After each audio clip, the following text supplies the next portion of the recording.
Today, our fellow citizens, our way of life, our very freedom came under attack in a series of deliberate and deadly terrorist acts. What do you make of the statement Iraq has no weapons of mass destruction and is not developing any?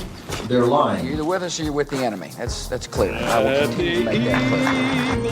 And I think we should actually level 6 countries. I'll name them if you want. Saddam Hussein and his regime will stop at nothing until something stops him. Shame on you, Mr. Bush! Shame on you! States like these and their terrorist allies constitute an axis of evil. The first American to be killed in a deliberate anthrax attack. Saddam must love you, and I'm sure he must. Don't even try and do that inflammatory. I'm not a Saddam Hussein apologist. You have no idea what you're getting yourself into here. Unforgettable. You've got 5 seconds. 20 years. 20 years since the world and America changed forever. And 9/11. 9/11. This will be part 1 of a 2-part 9/11 20th anniversary episode, where I think what we're going to do is, obviously we've talked about the the political and geopolitical ramifications of all the wars and deceit and lies that gave birth to 9/11 and the war on terrorism and everything that came after it. But I thought for these next 2 episodes we would do a favor, particularly to our younger listeners, those of Gen Z, who may not remember or may not even have been alive at the time that the world changed forever and we all watched those towers fell on TV. We will not be talking about anything lame like, you mean you were also having a totally normal day until that happened? Please do share. No, we will be talking about sort of what America felt like and the ways in which our culture, politics, media, movies, music, everything responded to being attacked by terrorists. And I guess I bring this up because, on the 20th anniversary, we are entreated. I saw it. This happens every year, but I saw it over the weekend as well. We are entreated often to, at a time when we've never been so divided, we are encouraged to remember the way we all felt on 9/12, when the country really came together. And I would just hopefully emphasize over this series here that that feeling that we all had was one of absolute insanity, just bloodthirsty rage, stupidity, ignorance, and I know it's hard to say now post-Trump, post-COVID, but I think we'll make a pretty good case that America has never been stupider than right after 9/11, and just the ensuing years, and it's just everything that this moment in our culture helped midwife into existence. And I think the way to look at it is we'll be going through this, and a lot of it seems ridiculous. And when I was putting together my outline for everything we're going to talk about, I think the thing that struck me the most is how totally inadequate all of these big cultural shifts were, and how, they've lasted in ways that are unexpected, but the full force of the jingoistic post 9/11 cultural moment mostly dissipated in the second Bush administration. And it hasn't really come back since, it's come back, but in ways that are unexpected and sort of mutated hybrids of that original moment. But we all felt, the thing was, everyone really thought the culture had changed forever. And I think in going through this, I think we're going to learn that the culture really didn't change at all. Or if it did in ways in which the people trying to change it was not their intention. So, but before we get into that, I think we would be remiss if we did not talk about, over the weekend, the current 9/11 anniversary, the 20th anniversary, which was marked by all of the former living presidents, other than Donald Trump, meeting at Ground Zero to speak words, give inspirational speeches, and remember that moment. And the most recent living president, Donald Trump, doing color commentary on what is essentially a bare-knuckle boxing match that's held in a barge in international waters because it's can't be sanctioned by any state boxing commission. Did you guys catch any of the Trump doing color commentary for the Evander Holyfield-Vitor Belfort boxing match? Evander Holyfield, by the way, what is he, 65 years old? Yeah, no, he should 55, something like that. Mentally, he's Well, yeah, he's 120. Pick one, either 190 years old or newborn. Yeah. Like, this is not a man who should have been sanctioned to fight, much less against a Vitor Belfort, who was allowed to shoot this synthetic test into his blood again. For people who don't know, Vitor Belfort was sort of like a prodigy UFC champion back in the very early days of the UFC. Had a pretty bad tragedy happen to him. His sister was kidnapped and killed in Brazil, in his native Brazil. He becomes a born-again Christian, and he also gets sanctioned to shoot synthetic testosterone into his body. It's called testosterone replacement therapy. And he went on quite a run in the early to mid-2010s, and then eventually, like, he got to a real athletic commission, and eventually they were like, that doesn't seem like we should let you do that. And then the run ended. But he's back, doing what he was doing. I didn't see if he comes out to a pretty funny walkout song where it's like the theme from 300, but himself screaming in Portuguese over it. The only guy who does something like that. But yeah, no, shouldn't have happened, but honestly, so Trump was in the booth with Junior Dos Santos, who's a former UFC heavyweight champion, and as you would guess, absolutely loved JDS. JDS is a big, strong guy, and just totally ignored his son while JDS was talking. Yeah, to it was Trump and Don Trump Jr. were paid to do color commentary for this. Like, I mean, honestly, should not have been licensed boxing match. And I have a quote here from Trump. The fight only lasted about like a minute and a half or something. It didn't even go one round before Evander Holyfield was knocked out, or the fight was just called. During it, while it was going on, Trump said, "They say there is a lot of people watching. I can't imagine why." Oh man, I like missing. Yeah, it's cool that like Don Jr. probably was like thinking about this for weeks and weeks. Like, oh, I've like learned so much about MMA. I'm friends with all these conservative MMA fighters now and all these boxers. I'm going to show my dad that I'm like good at something now. And then they get there, and Trump, like, the only time Trump would acknowledge him is when he would, like, Don Jr. would kind of fuck someone's name up, and he'd be like, no. Not what the person's name is. I mean, the only color commentator who would be like, why is anyone watching this crap? And it's during his favorite week of the year, New York Fashion Week.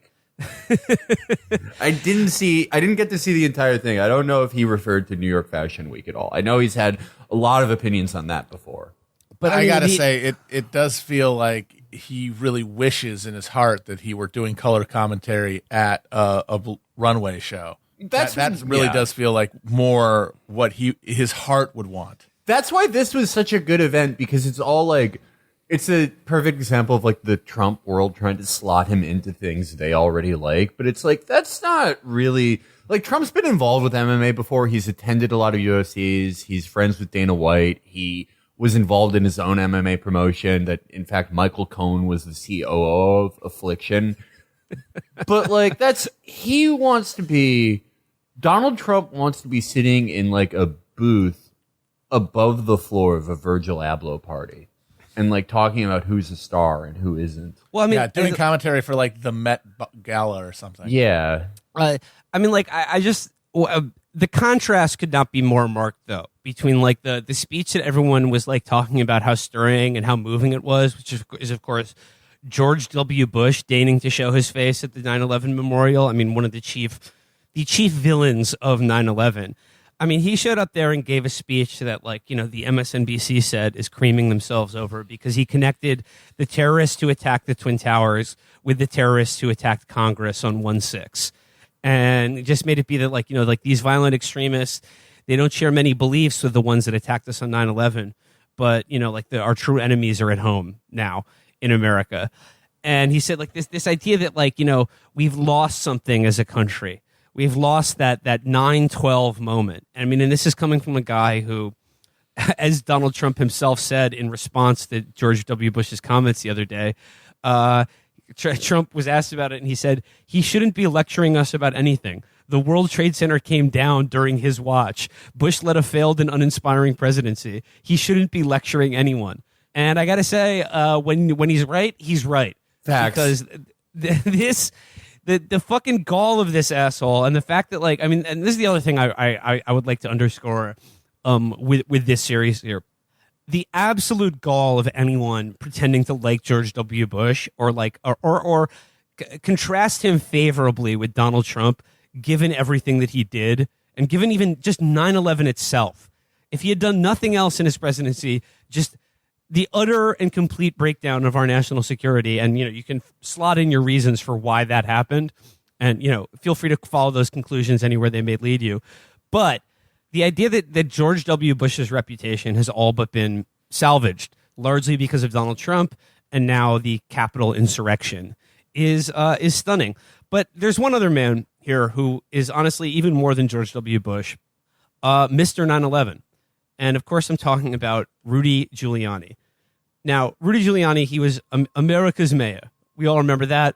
But wouldn't you know it, he showed up on this most recent 9/11 as well. And this is a headline in the New York Post. You cannot have a friendlier outlet to Rudy Giuliani than the New York Post. This is their headline. Rudy Giuliani calls top general an a-hole for Afghanistan shambles in 9/11 speech. Ex-Mayor Rudy Giuliani at a 9/11 commemoration on Saturday called a top U.S. general an idiot and an a-hole, imitated Queen Elizabeth, and distanced himself from Prince Andrew. She said, you did a wonderful job on September 11, and therefore I'm making you an honorary knight, commander of the Royal something or other. I turned down a knighthood because if you took a knighthood, you had to lose your citizenship. I know Prince Andrew is very questionable now. I never went out with him. Ever. Never had a drink with him. Never was with a woman or a young girl with him. Ever. One time, I met him in my office, and one time when we had the party, right, Bernie? You were there. Did you listen to it? He sounded absolutely shit-faced. He was hammered. It's like the 20-year anniversary. Like, he's, after he saved all those lives, he is PSD. I got to tell you, like, when he was on top of the world right after 9/11, when he was on the America's Mayor front page of New York Times, if you'd been able to come back from 2021 and tell him that in 20 years he will be spending all of his time smoking cigars with guys named like Garbo Privman or whatever the fuck, and waiting for an indictment to land, and never having been president or like God Emperor, like I guarantee you thought was going to happen, he would be bummed. I mean, I would be happy. I was like, the Giuliani shit drove me insane, even as a young boy. Like, it's like, it was pretty insane to watch. It was insane to watch him go on Saturday Night Live and all these good liberals like fawn over him and demand he be mayor for life. But like, I wish I could go back in time and tell myself, like, no, this guy's going to be indicted every week for trying to do Ukraine with a bunch of guys who look like all the Three Stooges mixed together. Like, no, I really enjoy this. Like, some Trump stuff you get sick of, like the Nellie Orr stuff, or like when he was the Colonel Vindman or whatever the fuck. You're like, shut up, I've seen enough of this. I can't get enough Rudy stuff. It's so gratifying for me. It's like, he is absolutely the least respected man in America. Yeah. Yeah, and that's what's incredible about it. And that's why I want to begin. I want to begin this reminiscence with the figure of Rudy Giuliani, because there is nobody who has done a more just like monumental 180 in the level of like national public respect than Rudy Giuliani in the last 20 years. But this is the point that I want to underscore. The everything we're talking about here is that Rudy Giuliani is exactly the same guy now as he was on the morning of 9/11 and everything, and then like the days, months, and years that followed. He is the exact same person. He's just maybe a little bit sweatier and a little bit more senile, but he is but nothing has really changed at all. But like the monumental cultural and political acclaim and respect that this guy fucking got Unearned, by the way, because most of the firefighters who died on 9/11 was because of his fucking incompetence. Yeah. The radios didn't fucking work. And this is a problem that him and Bernard Kerik didn't fix from the 1993 World Trade Center bombing. And he put the emergency response headquarters for the city in the fucking trade center. Yes. Well, I mean, underground.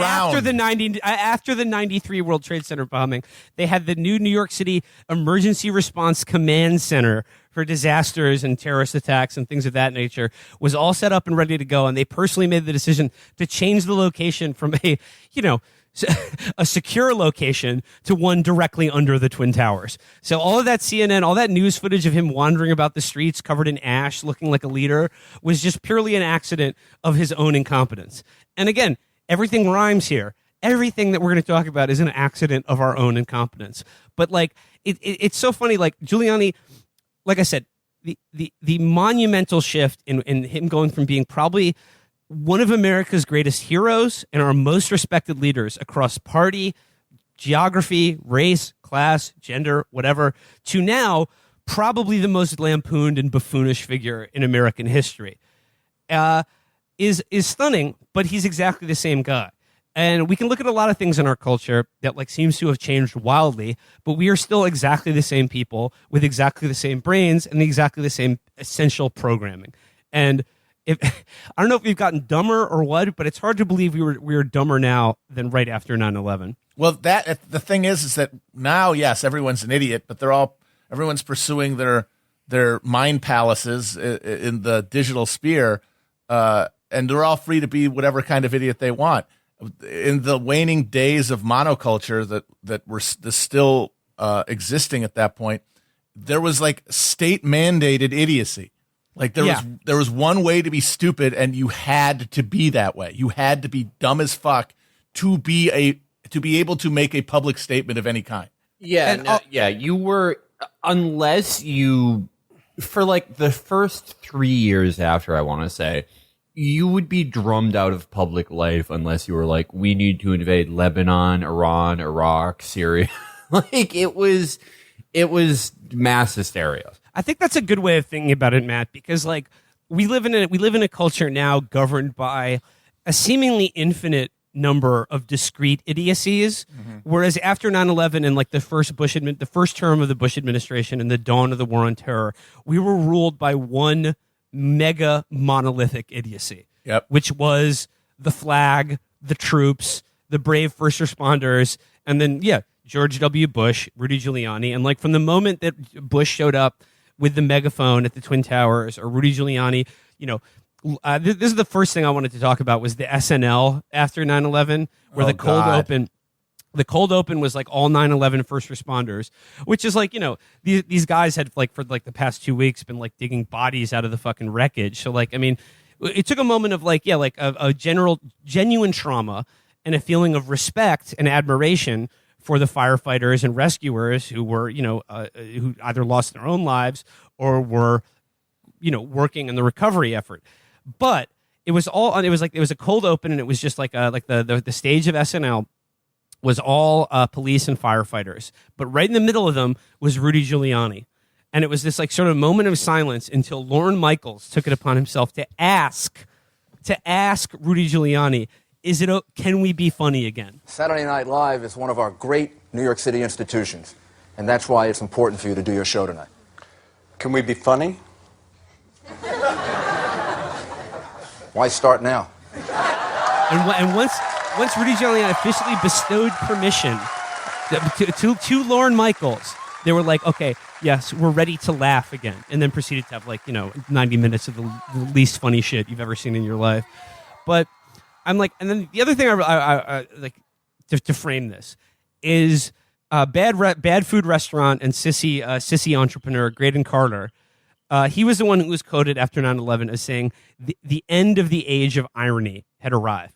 And then another quote here attributed to Roger Rosenblatt of Time magazine wrote, "One good thing that could have come from this horror, it could spell the end of the age of irony."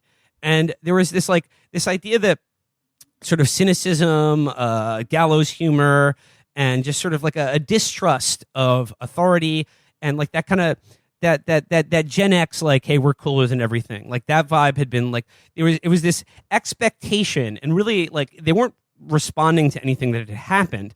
It was an admonition and a demand that, like, that's where we're at now. We're no more irony, no more snickering in the back of the classroom, no more cool kids. This was an age of patriotic correctness, and holy shit, like, it became hegemonically enforced. And, like, it's so funny now to, like, think about cancel culture now, because there is never, like, cancel culture was so rigorously enforced during this era, like, from the top down, like, actual, like, the state canceling, the state and, like, powerful, like, institutions canceling people for completely anodyne and, honestly, like, looking back, you know, as we all should have known at the time, totally sensible, humane thoughts about, like, are we overreacting to this? Or, like, maybe we should not. Maybe the answer to this is not just go to war with the rest of the world, because, like, maybe that's one of the reasons that this should happen in the first place. But it's basically this idea that, like, this patriotic correctness and this idea that irony was dead.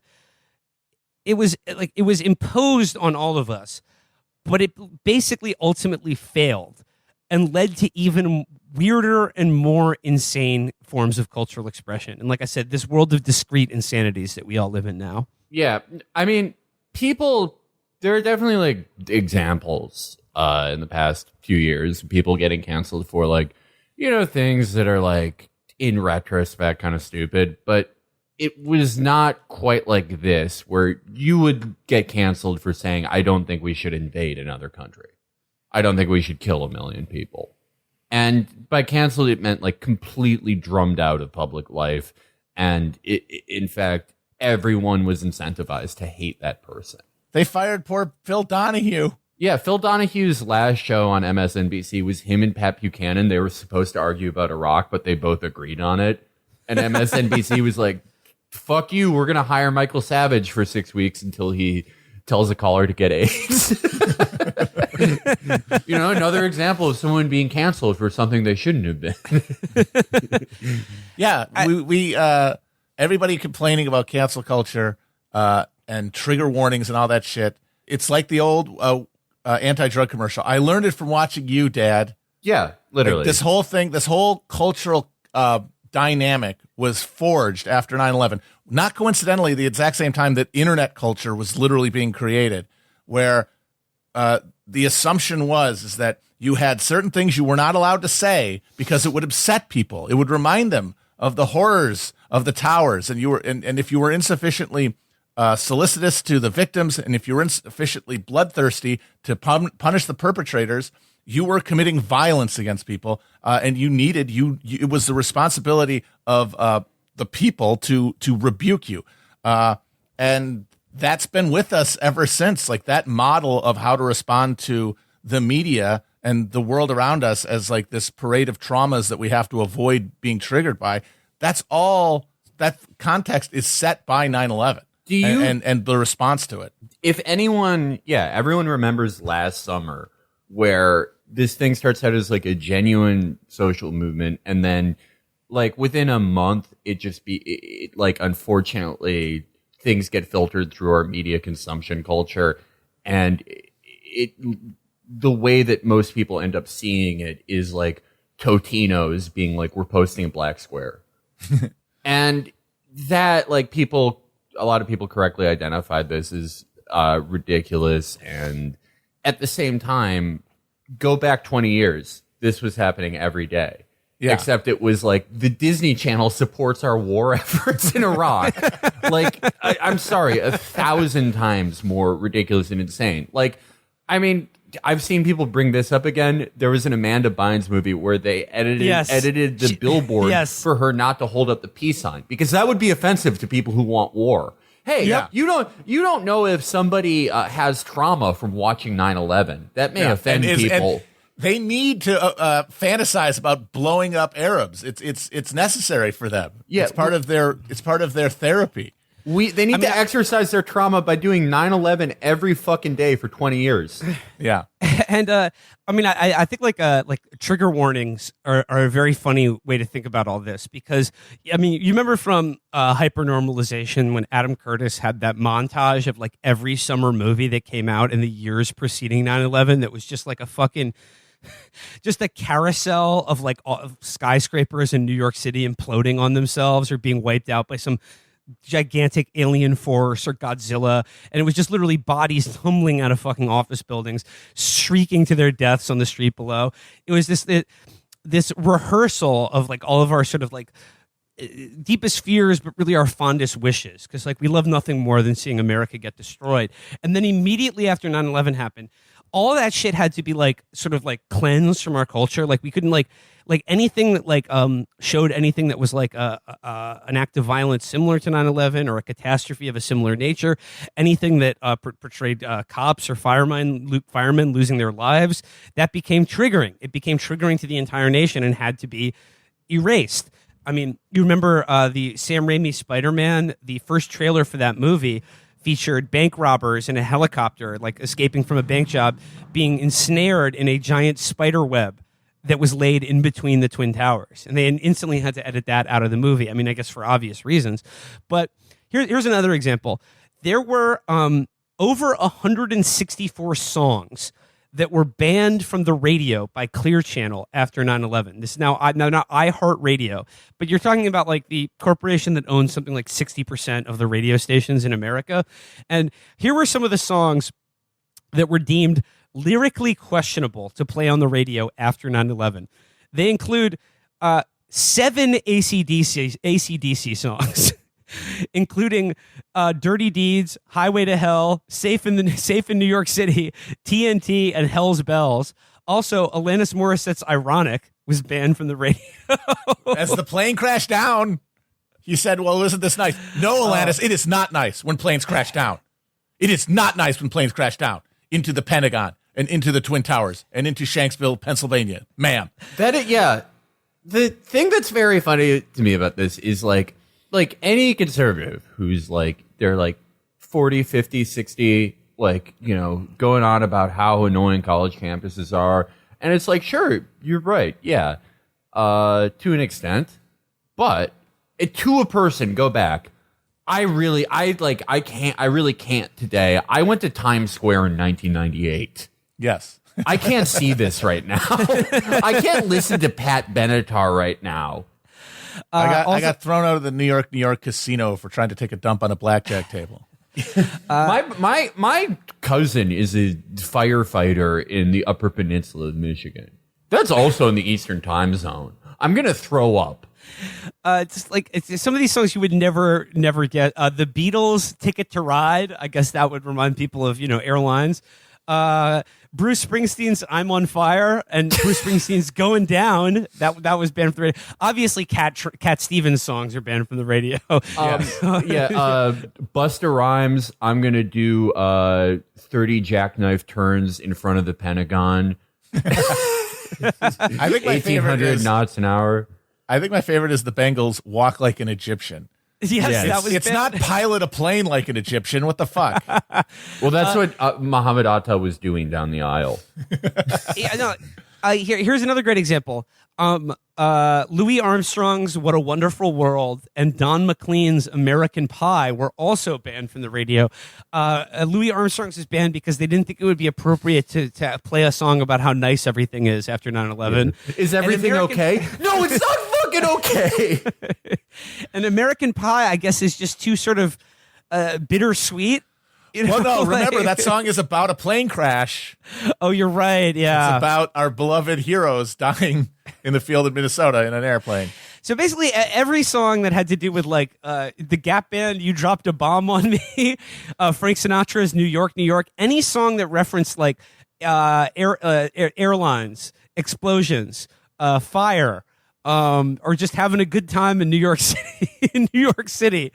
I'm back in the New York groove. That was banned. Those are all excised from radio. And then, of course, like the example, of course, was the protests in which Dixie Chick CDs were.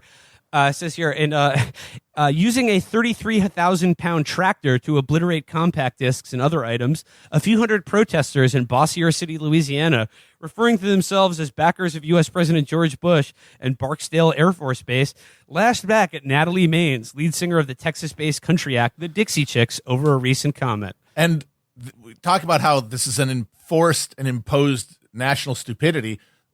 Of course, the government is doing everything to push that, but they're doing it in concert with this new monopolistic media environment, thanks to 20 years of deregulation of telecoms and stuff, meaning that the Clear Channel at that point, as you said, has 60% of the fucking radio stations in the country. There are only a few media companies own any local news stations or newspapers, and they all have the same goals as the White House, which is to impose just a constant screaming panic about this thing that could have in a different world have been processed with some degree of proportion, but instead becomes this daily emotional apocalypse because it's very, very useful for everyone if that's the way it is responded to. In talking about like the disproportionate reaction to a threat or a traumatic event, I mean, I've noticed people bringing this up on Twitter, but I mean, it is interesting in light of continuing to live through COVID, the disparate reactions between 9/11, a discrete event that killed 3,000 Americans. If you had suggested at the time, do you think our reaction to just pure the running the numbers on the likelihood of you being an American citizen in America being killed by a terrorist attack versus the trillions of dollars and millions of lives we're going to waste based, as Dick Cheney explicitly said, on the 1% doctrine. If there's even a 0.001% chance of a terrorist attack happening in the future, then literally anything we do is justified theoretically prevent an imaginary terrorist attack, up to and including starting several wars, legalizing torture, and like I said, killing about 1 million people. Do you think the people who are, COVID has been killing a 9/11's worth of Americans about every day for a year or so now, and it just doesn't. It seems like our ability to assess risk is severely broken, because the more you cared about 9/11 and the more tears you get in your eyes looking at flags, the angrier you are at any suggestion that your life should be altered in any way because of COVID, whereas everyone's life had to change forever because of 9/11. Well, that's just it, though. Did it?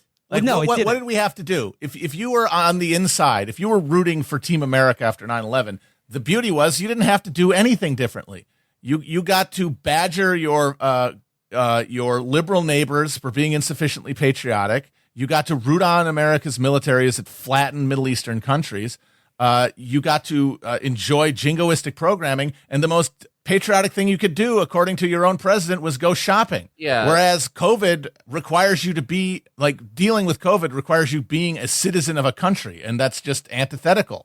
We were in not the late 90s. We talked about Woodstock 99 episode. It's this doldrum. It's this question of well, what the hell are we even doing as a nation? What is this project? And 9/11 gives us an answer, and the culture reinforces that. And it's sit back and watch us just destroy the goddamn world, and you get to continue the empty consumer experience that defined your life in the 90s, but with a new verve and meaning behind it. Not a challenge, not that doesn't require you to do anything differently, but that gives the things you do more meaning, like go to fucking Disneyland and put a fucking W bumper sticker on the back of your car, or have a fucking yellow flag in front of your house or something. Those magnetic yellow car ribbons were everywhere. Those were everywhere. Yeah. Do you remember everyone sort of memory hold this weird period that was very early March, sort of late February, where no one really knew what the virus was, and de Bungalow was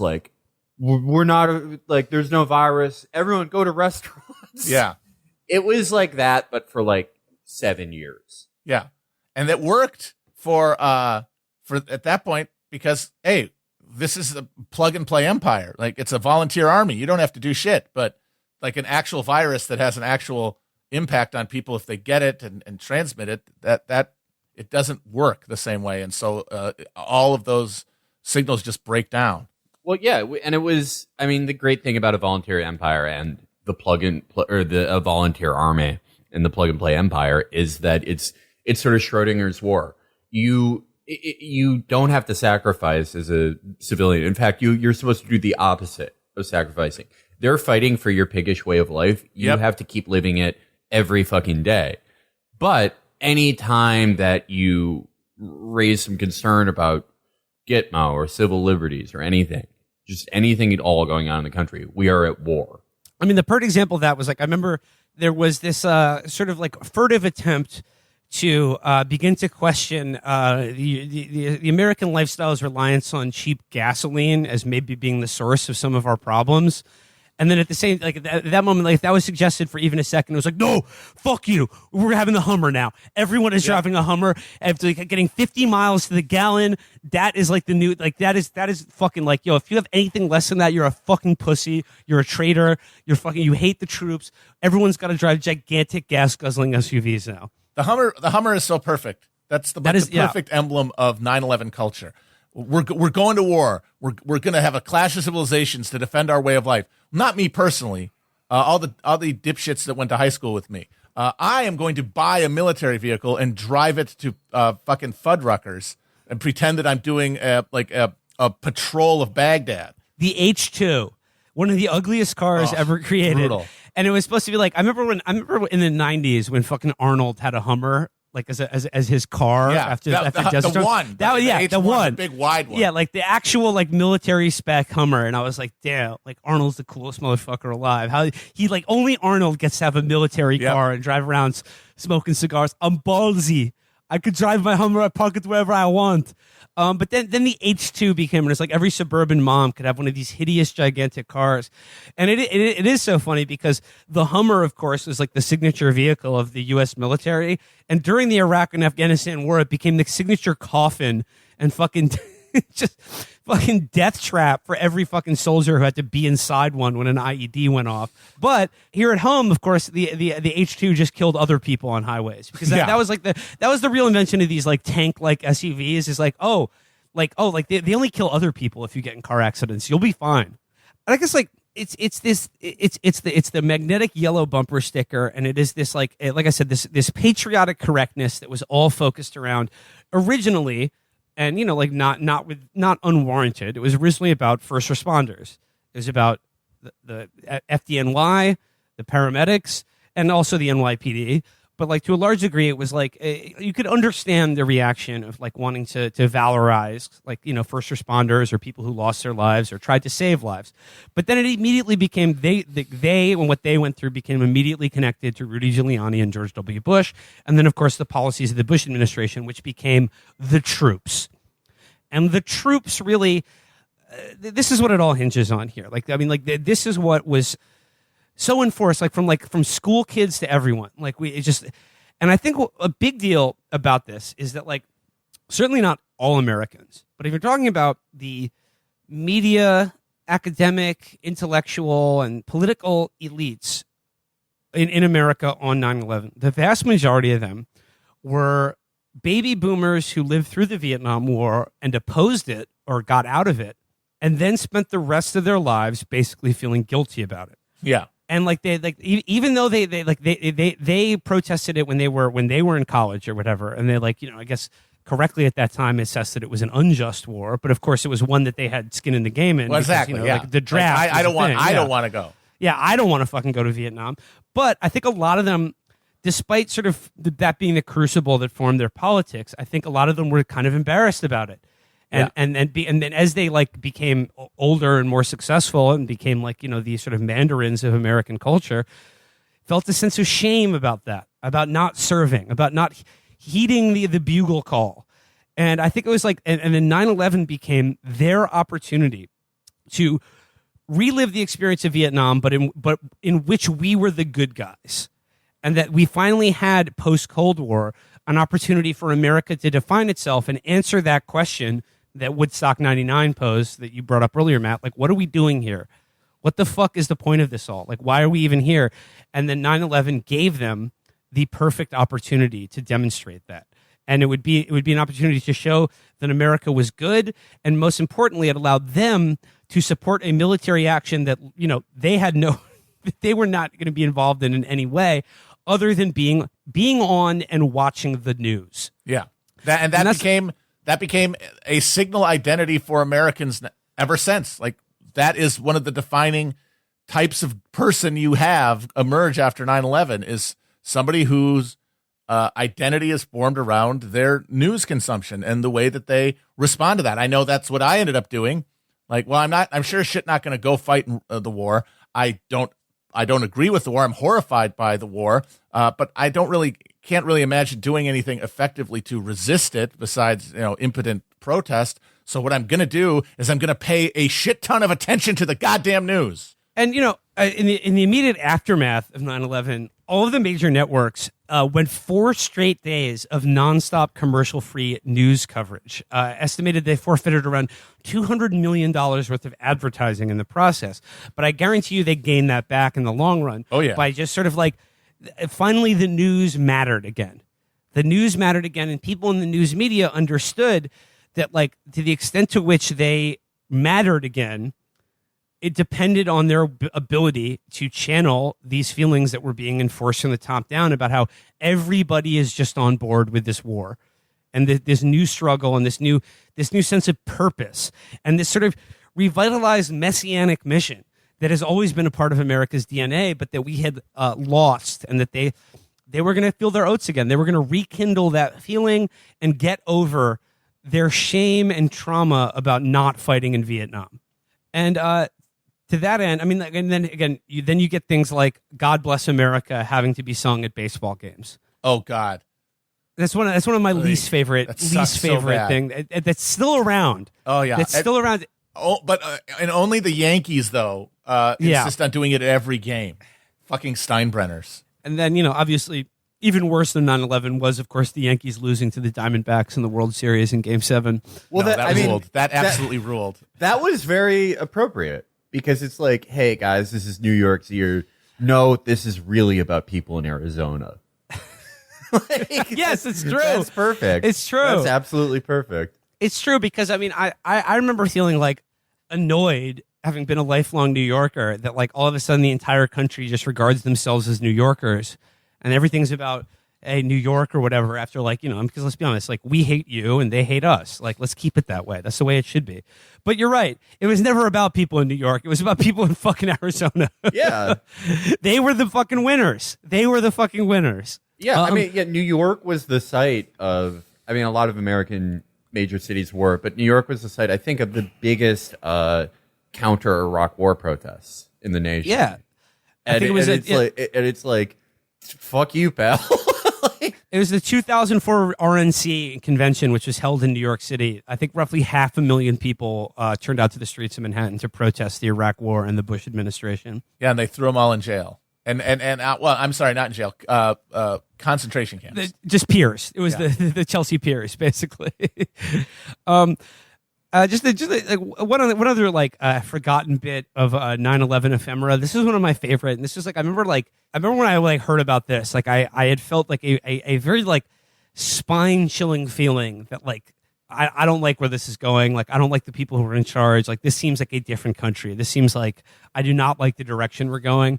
And this was, of course, when John Ashcroft's Justice Department spent $8,000 to cover the tits of a statue. That was classic. It was because he didn't want to just have the blind justice. He didn't want to have like one tit just whopped out. People are going to get so horny that they're going to just like run into the statue and break their dicks on it. You can't have that. And he said it was because he didn't want him to be framed by tits when he's giving very serious press conferences about how our color-coded terror alert had to be raised from orange to red.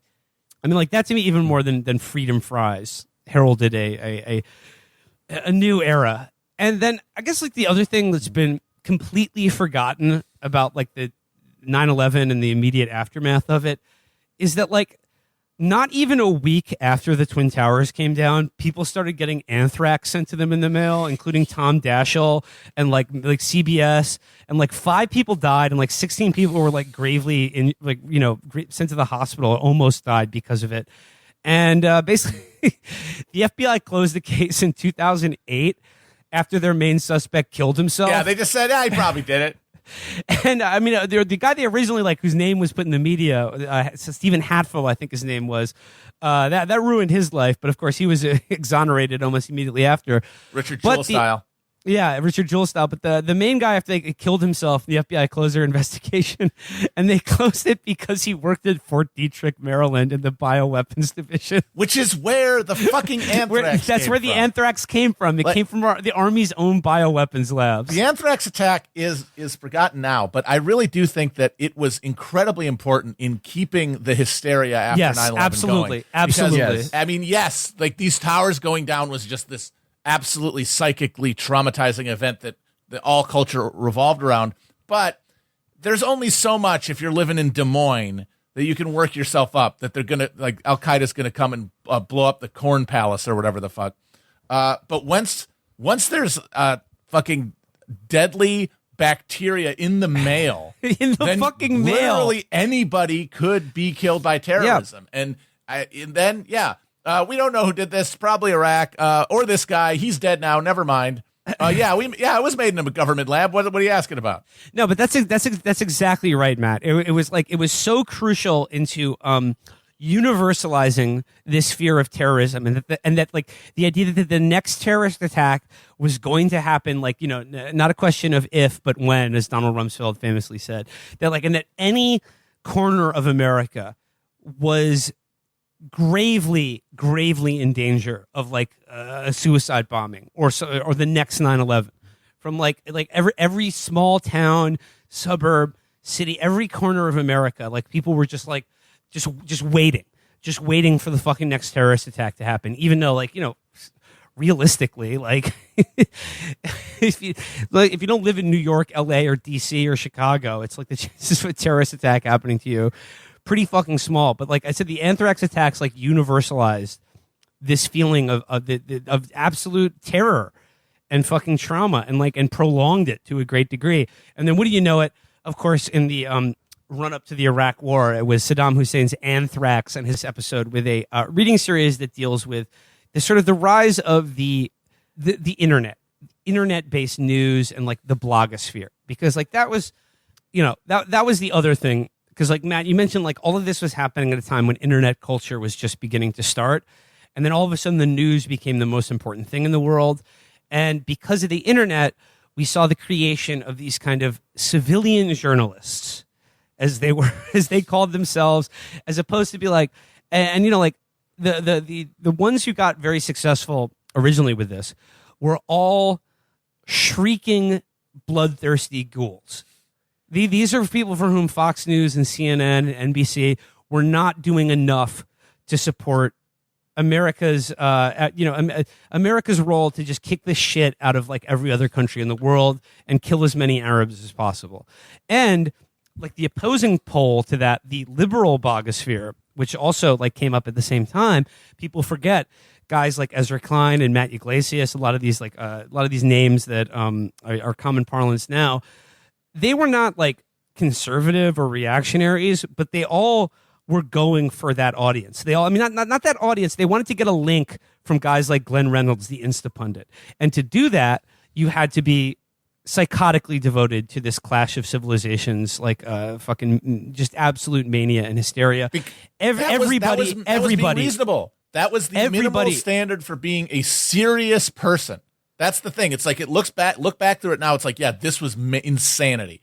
This was taking a thing that happened and turning it into an existential threat in a way that made no logical sense, making it the pole of all foreign and domestic policy in a way that was just wildly out of proportion. But believing that was the minimum requirement to be considered a serious person. If you did not accept that, all those assumptions, you could just be safely written off. And so for a lot of these guys, no matter what they thought about it, that was the incentive. They had to give homage to this point of view, or else they couldn't be accepted as a rational interlocutor. And for guys like, you know, Maddie and Ezra, like, I'm sure they feel embarrassed about it now, but it worked for them. They're fucking millionaires off this. They juiced it harder than anyone else. If they had said, "Hey, maybe we shouldn't do this shit," they wouldn't have been funneled through the take shoot to become August men of letters. They would have been written off as cranks. And like, yeah, exactly. Go hang out with Janine Garofalo. And yeah, like they wanted to get like linked to by like the big boys. You know, that like that's how you come up. And by big boys, I mean I'm thinking of one guy I mentioned, Instapundit, who like heretofore was this like law professor based out of Tennessee, whose most of his like writing and intellectual output was based on like his idea about how feasible it would be to upload his brain into a computer and live forever, and then also about sex bots as well. But it's just like this. A libertarian techno-futurist who really rose to the moment and became just in one sentence, like hyperlinks would just be like advocating genocide in the Middle East. Yeah. And he became a serious thinker. That is something that we've completely memory hold. Just how okay it was to say we need to kill 10% of all Muslims in the world to send a message. Howard Stern said that after 9/11. He said we should nuke one random Arab city. Yeah. No, this was totally okay for a pretty long time.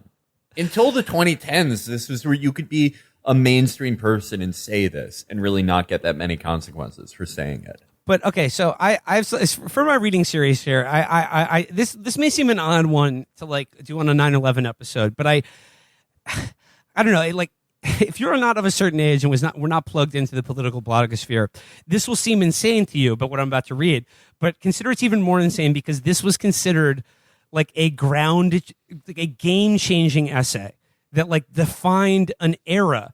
And when this guy died recently, people like Meghan McArdle were singing his praises. I'm talking, of course, about the famous internet screed, The Pussification of the Western Male by Kim Du Toit. Kim Du Toit. Kim Du Toit. Let's talk about that pussification, Senor Du Toit. When you get that estrogen in the drinking water, the jackrabbit gonna kiss a grizzly bear. This was a much celebrated, much shared sort of like call to arms among the America's armchair warriors, the war bloggers. And I think you see the DNA of a lot of like contemporary conservatism in this essay. But I mean, it's a great example of like the writing style and like mentality of this era. These were, and like I said, like the liberal bloggers and like people who are trying to do this from like a not a left wing, just like a pro-democrat perspective. I don't think they wanted to be this guy, but I think they wanted his approval. Like this was the baseline that was considered reasonable and like the new dominant point of view among like American culture that had to be respected or at least acknowledged. So keep that in mind when I read this essay to you. Okay, this is The Pussification of the Western Male by Kim Du Toit, who was a very big war blogger of this era. We have become a nation of women. It wasn't always this way, of course. There was a time when men put their signatures to a document, knowing full well that this single act would result in their execution if captured and in their forfeiture of their property to the state. Their wives and children would be turned out by the soldiers and their farms and businesses most probably given to someone who didn't sign the document. There was a time when men went to their certain death with expressions like, "You can all go to hell. I'm going to Texas." In parentheses, Davy Crockett to the House of Representatives before going to the Alamo. Davy Crockett, by the way, absolutely did not think he was going to die. Davy Crockett got executed after the battle, and the whole time he was like, "No, man, come on. I was kidding." There was a time when men went to war, sometimes against their own families, so that other men could be free. There was a time when men went to war because we recognized evil when we saw it, and we knew it had to be stamped out. There was a time when a president of the United States threatened to punch a man in the face and kick him in the balls because the man had the temerity to say bad things about the president's daughter's singing. We're not like that anymore. Okay, that's the beginning. And here it captures the absolute giddiness of a basically a housebound anime fan that. Because, Kim Du Toit, after he retired from political blogging, would just simply post photos of, like, Lolly and, like, I don't know, just, like, anime schoolgirls and shit like that and be like, this one's my favorite. Yep. The palpable giddiness that they felt about not them being at war, but America being at war, which means, de facto, they are at war. Yeah. And that, like, that the lives of every fucking, like, 18-year-old that we sent into Baghdad and all the people they killed over there, that was just fodder for this certain kind of, like I said, boomer to Gen X personality that had been like their entire lives up till 9/11 was one giant failure to be a man. Yeah. And that now this was like we now had like America now had a sort of like the all the world is a stage. And it is like, and then you watch the news to see evidence of your own masculinity, and to the extent to which we succeed or fail in the war on terror is a like psychic tabulation of your own masculinity. Yeah. Christopher Hitchens admitted it. He said, when I saw the towers go down, I got hard. I mean, basically, that's what he said. He's like, there was what was the word he used? He said he was exhilarated. Exhilarated, yeah. Yes. I mean, that was the first hard-on he had in years, Yeah. fucking gin-soaked wretch that he is. But yeah, he says, we're not like that anymore. Now, little boys in grade school are suspended for playing cowboys and Indians, cops and crooks, and all the other familiar variations of good guy versus bad guy that help them learn at an early age what it was like to have decent men hunt you down because you were a lawbreaker. Is that the lessons that kids learn from playing cops and robbers? I mean, you know, I always like to be the robber. I root for the bad guy. So does Kim Du Toit. Yeah. Now men are taught that violence is bad, that when a thief breaks into your house or threatens you in the street, that the proper way to deal with this is to give him what he wants instead of taking a horsewhip to the rascal or shooting him dead where he stands. Just look up an image of Kim Du Toit when you're reading this. The idea that this guy has ever been the victim of or done violence to anyone in his life for any reason is laughable. It's insane. Kim Du Toit kind of looks like he could be like Movie Bob's dad. Yes, he does. He absolutely does. Now, he goes on. Now, men's fashion includes not a man dressed in a three-piece suit, but a tight sweater worn by a man with breasts. It's like, dude, you have tits. You got them titties, right? dude. He's got some sweat. He's got some tig holes. But like, okay, see what I mean? Like, you can see the DNA of Trump in here, because it's just like, it starts out like, we used to horsewhip cattle rustlers around these parts or just hang them high. And then he's like, fashion today is so messy. What happened to the three-piece suit? Don't we? No stars. This is the genesis of Roman statue, guys. Happened in the embers of 9/11. Yeah. Now he says, now warning labels are indelibly etched into gun barrels, as though men have somehow forgotten that guns are dangerous things. Now, men are given Ritalin as little boys, so their natural aggressiveness, curiosity, and restlessness can be trolled instead of nurtured and directed. And finally, our president,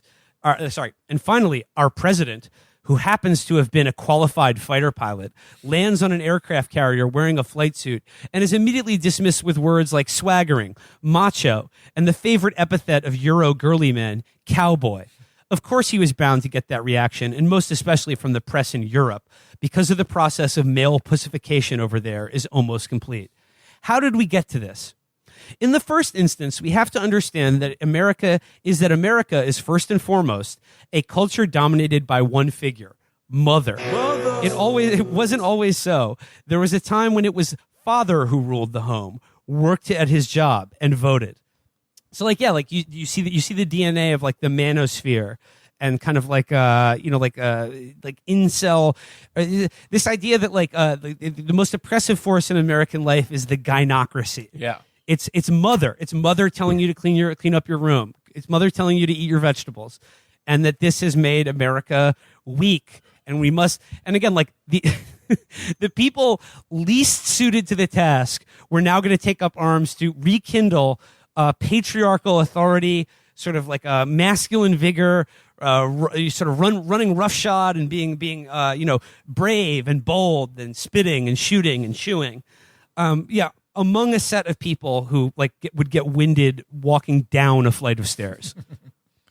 He goes, in the 20th century, women became more and more involved in the body politic and in industry and in the media. And mostly, this has not been a good thing.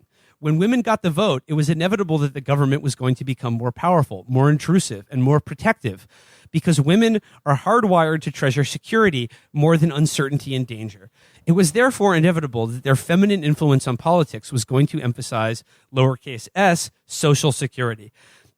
I am aware of the fury that this statement is going to arouse, and I don't give a fig. What I care about... Damn. Not a single fig? Yeah, I'm in NORAD looking at like 8 screens.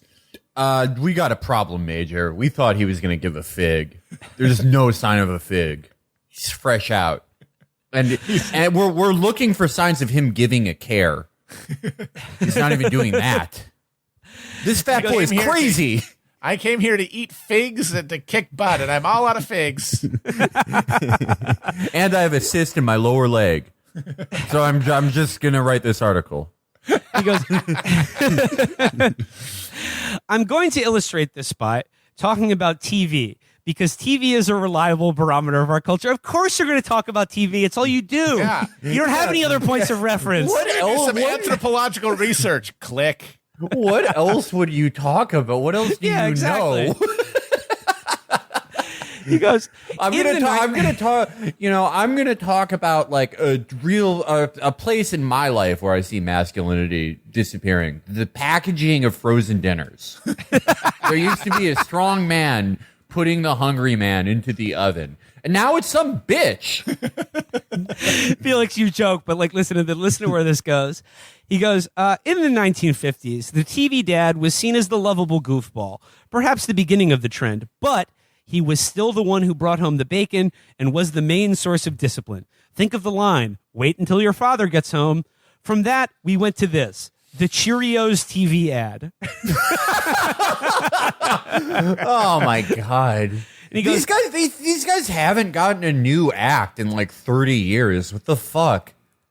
He goes, now, for those who haven't seen this piece of shit, and now here's just another thing I'd like to point out about Kim Du Toit. He cusses in this article, but he misspells the cuss words. He spells shit here Schit. He's sort of like the Zodiac killer. I mean, I don't know. Like, so like apparently, actually writing a curse word is too rough and tumble and masculine for him because he can't bring himself to just write shit. He has to sort of like. He's like, I don't know. What this is a family blog? Kids come here to learn horrific bloodlust. I don't want them to be exposed to bad language. Now, for those of you who haven't seen this piece of shit, I'm going to go over it from memory because it epitomizes everything I hate about the campaign to pussify men.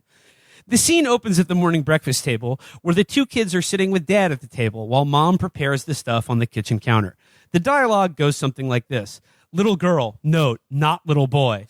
Daddy, why do we eat Cheerios? Dad, because they contain fiber and all sorts of stuff that's good for the heart. I eat it now because of that. Little girl, did you always eat stuff that was bad for your heart, Daddy? Dad, humorously, I did until I met your mother. Mother, not humorously. Daddy did a lot of stupid things before he met your mother.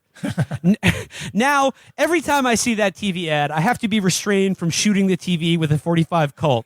If you want a microcosm of how men have become less men, this is the perfect example.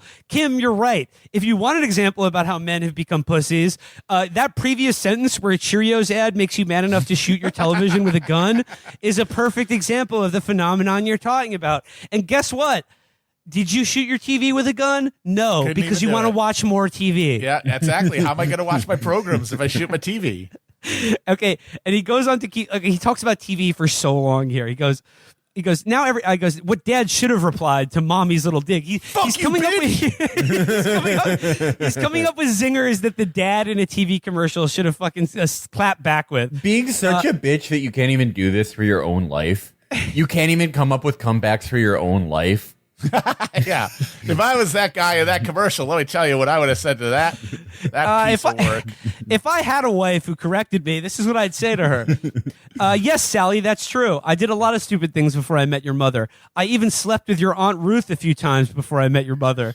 Hell, like, dude, that's psychotic. Why would you say that? The most manly thing you can do is take out your psychoses on your kid. Yeah. And he goes, then he goes, you know what? Some women deserve to be single moms. And he goes, what's up? He goes, that's what I would have said anyway if my wife had ever attempted to castrate me in front of the kids like that.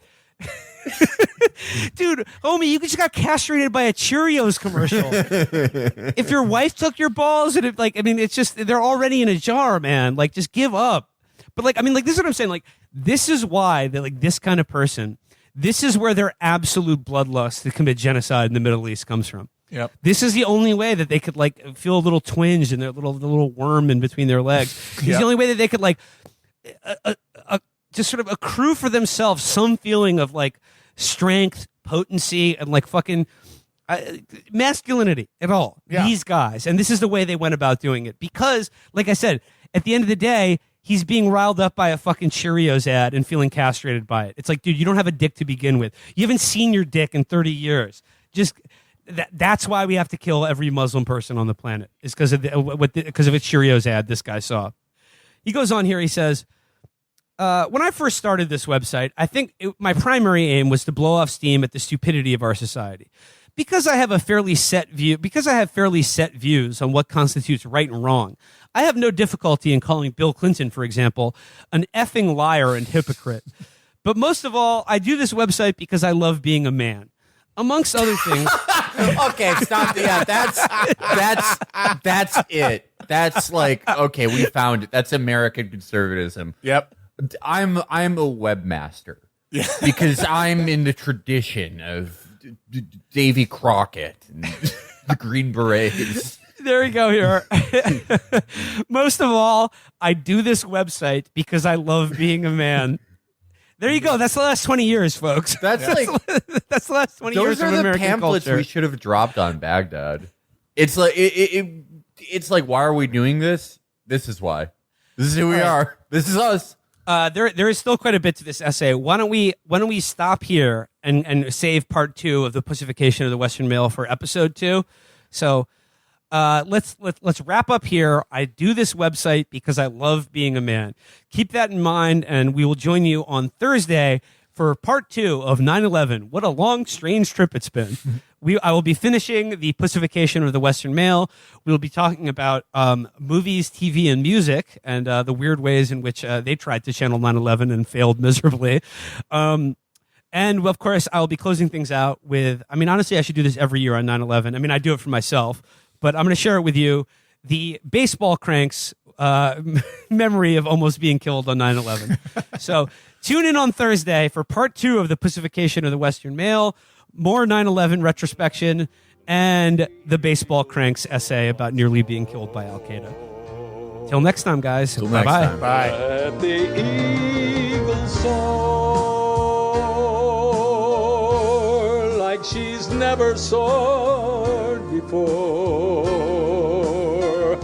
from rocky coast to golden shore.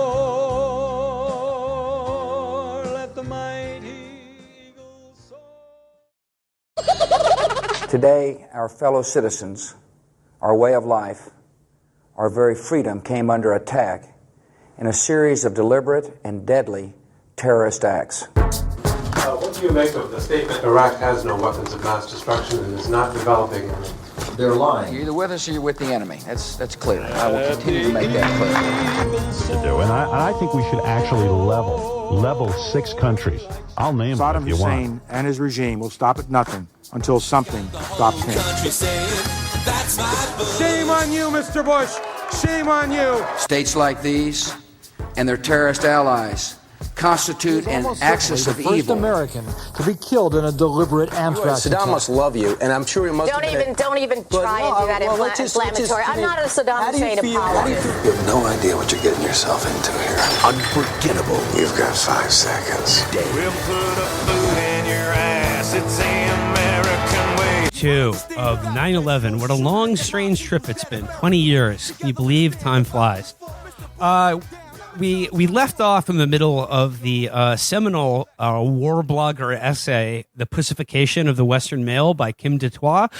And I would say overall we learned that being on the computer makes you a man. And that, like, for liberals, 9/11 provided a media and cultural context to get over their feelings of guilt and shame about Vietnam. Not guilt and shame about killing 4 million people in Indochina, but not participating in it, being opposed to the war, and just generally their feeling of like missing out on the opportunity to be the greatest generation, because the war that they had to fight, we were the bad guys, and that now with the war on terror, we could finally have a war that their kids could fight, in which you could be the good guys. Yay! That was the hope. And then for the right, for conservatives, I mean, essentially, it gave them the opportunity to get a boner for the first time in their entire lives. I mean, it gave them a canvas on which to paint all of their fantasies of thwarted masculinity. thwarted not by society or the feminized culture we live in, but by themselves. Let's be honest. I mean, they have thwarted any chance for them to have balls or be men, even in their own weird blinkered definition of it, by largely avoiding anything fun or dangerous for their entire lives. And now, through being on the computer, watching TV, and writing essays, they too could be enlisted in a noble clash of civilizations and part of a valiant struggle against evil, through which they could be like the cowboys of yore. So let's just dive right back into it, continuing with our reading series, our mega reading series, the Pussification of the Western Male. We last left off, Kim was basically getting angry at a Cheerios commercial. As we left off last time, I'm just going to read it again. But most of all, I do this website because I love being a man. Amongst other things, I talk about guns, self-defense, politics, beautiful women, sports, warfare, hunting, and power tools. All of the things that make being a man entails. All this stuff gives all the wonderful products I buy to make me feel like I'm a man. All this stuff gives me pleasure. And it doesn't take much to see when all the things I love are being threatened. For instance, when Tim Allen's excellent comedy routine on being a man is reduced to an effing sitcom called Home Improvement. I mean, this is the thing. This is the thing that makes him mad. He's talking about Tim Allen like he's Pryor.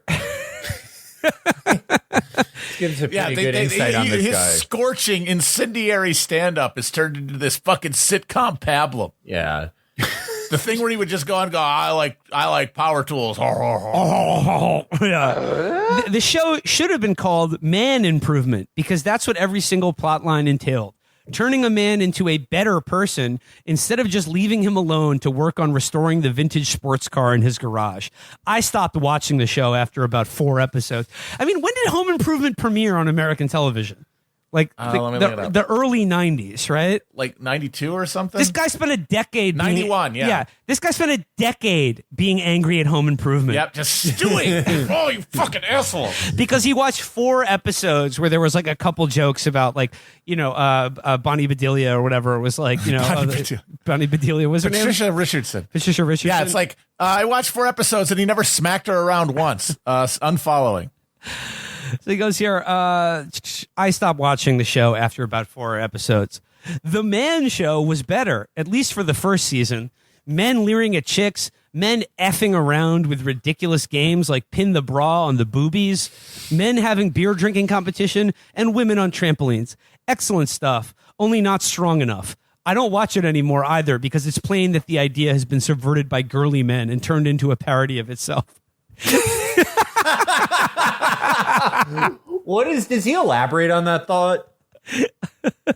No, he doesn't.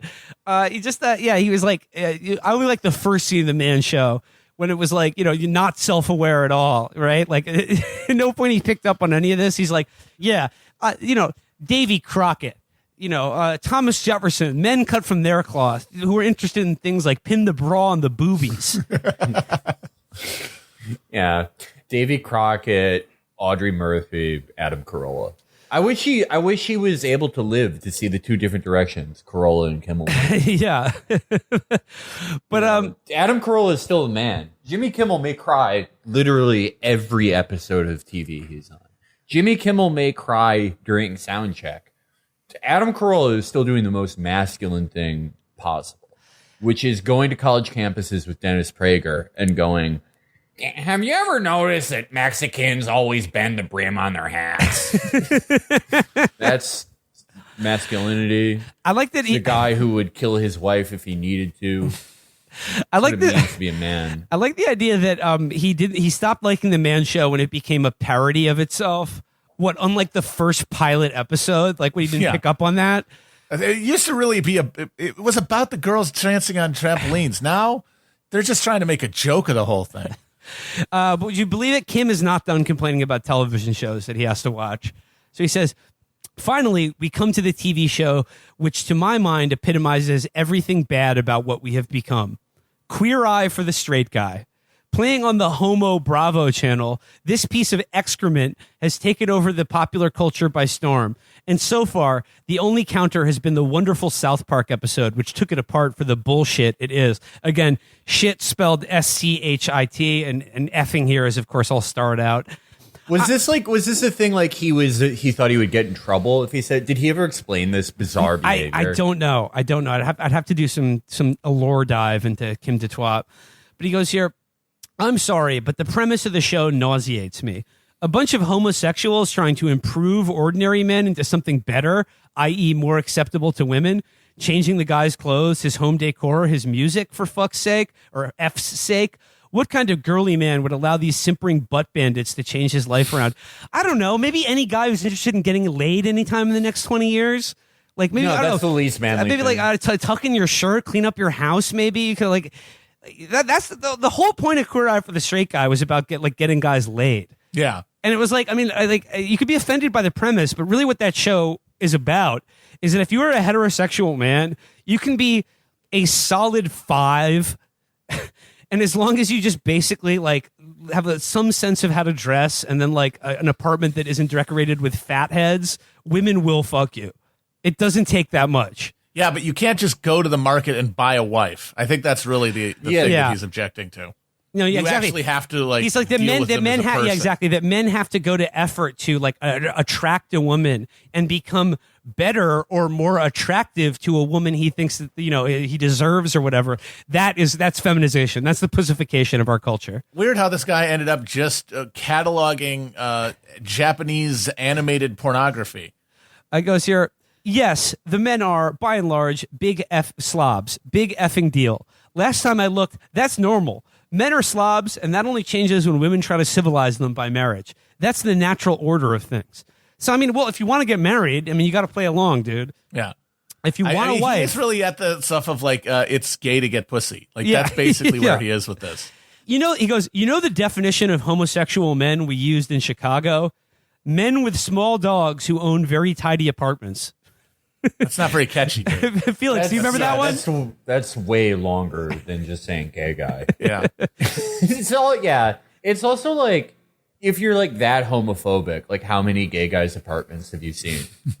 He goes, real men, on the other hand, have big effing mean-ass dogs. Rhodesian Ridgebacks, Bull Terriers, and Rottweilers. Or else working dogs like Pointers or Retrievers, which go hunting with them and slobber all over the furniture. Women own lap dogs, which is why women are trying to get dog fighting and cockfighting banned. Okay, has Kim Du Toit ever been to a dog fight? I highly doubt it. No, like, what the fuck are you talking about? You don't go to those. The one thing that I'm getting from this is that being a man is about being constantly, at every moment of your life, in an absolute panic about not sufficiently presenting as a man. No, yeah, this is literally all about performing for other ostensibly straight men. Yeah. This is the gayest shit you can do. And performing, it's wildly gay. It's like an alien trying to like figure out, okay, what do I have to do to not get found out? Yeah, this is like charades. It's like, okay, show you're not gay without ever getting pussy. And not only this is performing masculinity on the internet to an audience of exclusively other housebound internet broken men who are, breathe through their mouths and fucking like and squirt a little piss in their pants every time they get angry. He goes here, which is why women are trying to get dog and cockfighting banned. They'd ban boxing too if they could, because it's mean and cruel. No shit, Shirley. Hell, I don't like the idea of dogs fighting, but I don't have a problem with men who do.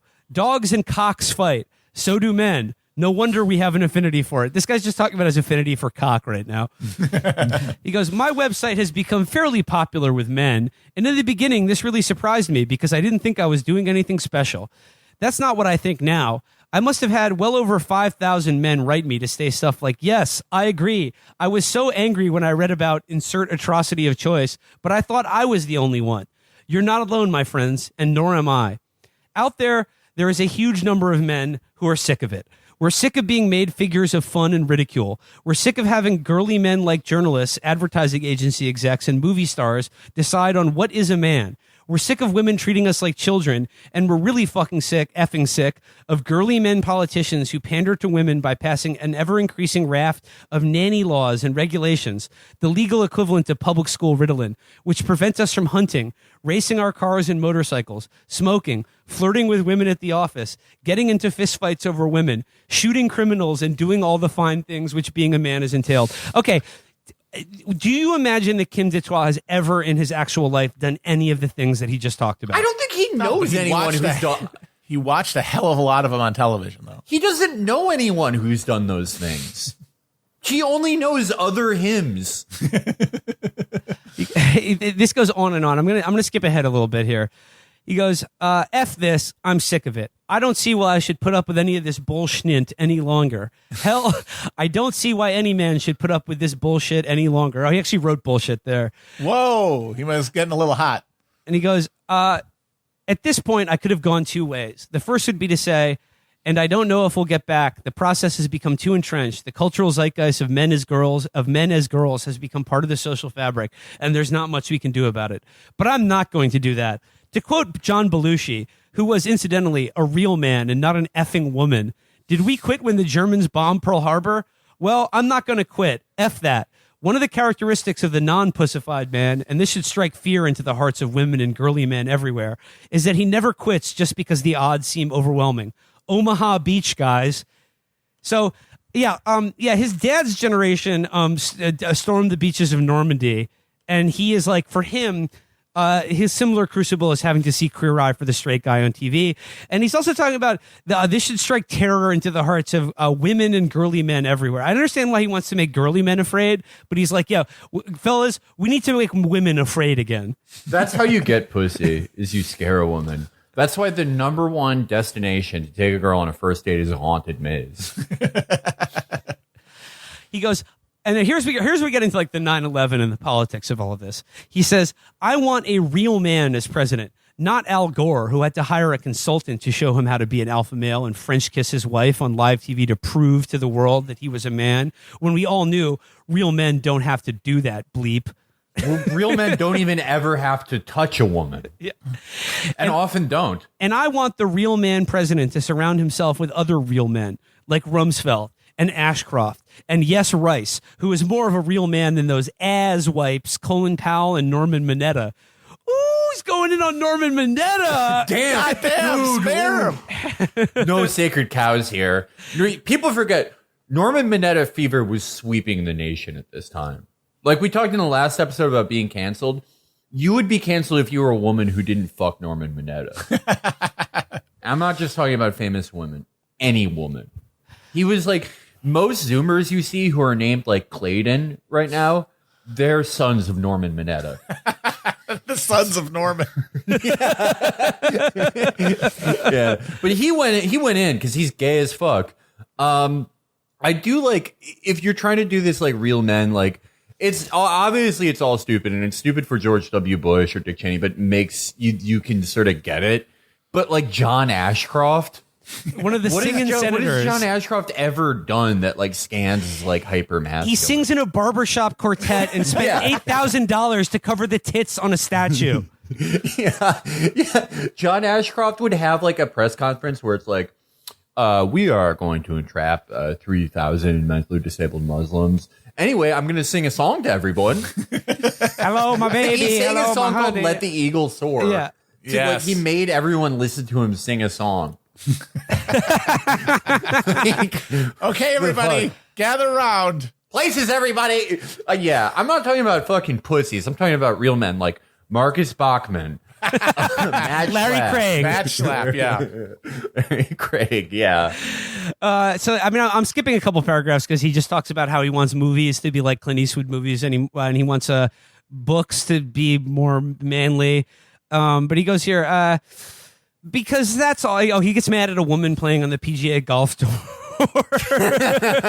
He goes, because that's what being a real man involves. You don't have to become some effing cartoon male either. Oh, you don't? You don't? He goes, I'm not going back to stoning women for adultery like those Muslim assholes do it. He spells as A-Z-Z.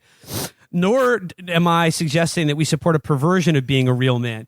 gangster rap artists, those effing bleep, they wouldn't last 30 seconds against a couple of genuine tough guys that I know. Oh yeah, no, absolutely. Absolute. Okay. I would like to see how Suge Knight does against War Room Carmichael. I'd like to see, dude, take all of Death Row Records, go to Now. Take everyone from O Block, put them against the Cigars and Ham Steak web ring. They're dying.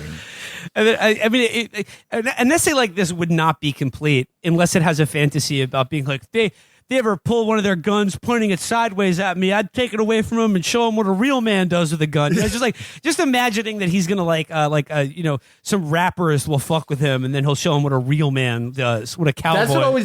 That's what always happens to rappers. The main thing they prey on is political bloggers. That's going to end. Because they're threatened by their masculinity. Yeah. No, he says that. He says, speaking of rap music, do you want to know why more white boys buy that crap than black boys do? Well, I mean, because there are more white boys in this country than black ones. He goes, you know why rape is such a problem on college campuses? Why binge drinking is such a problem on college freshmen? It's a reaction against being pussified. And I understand it completely. Young males are aggressive. They do fight amongst themselves. They are destructive.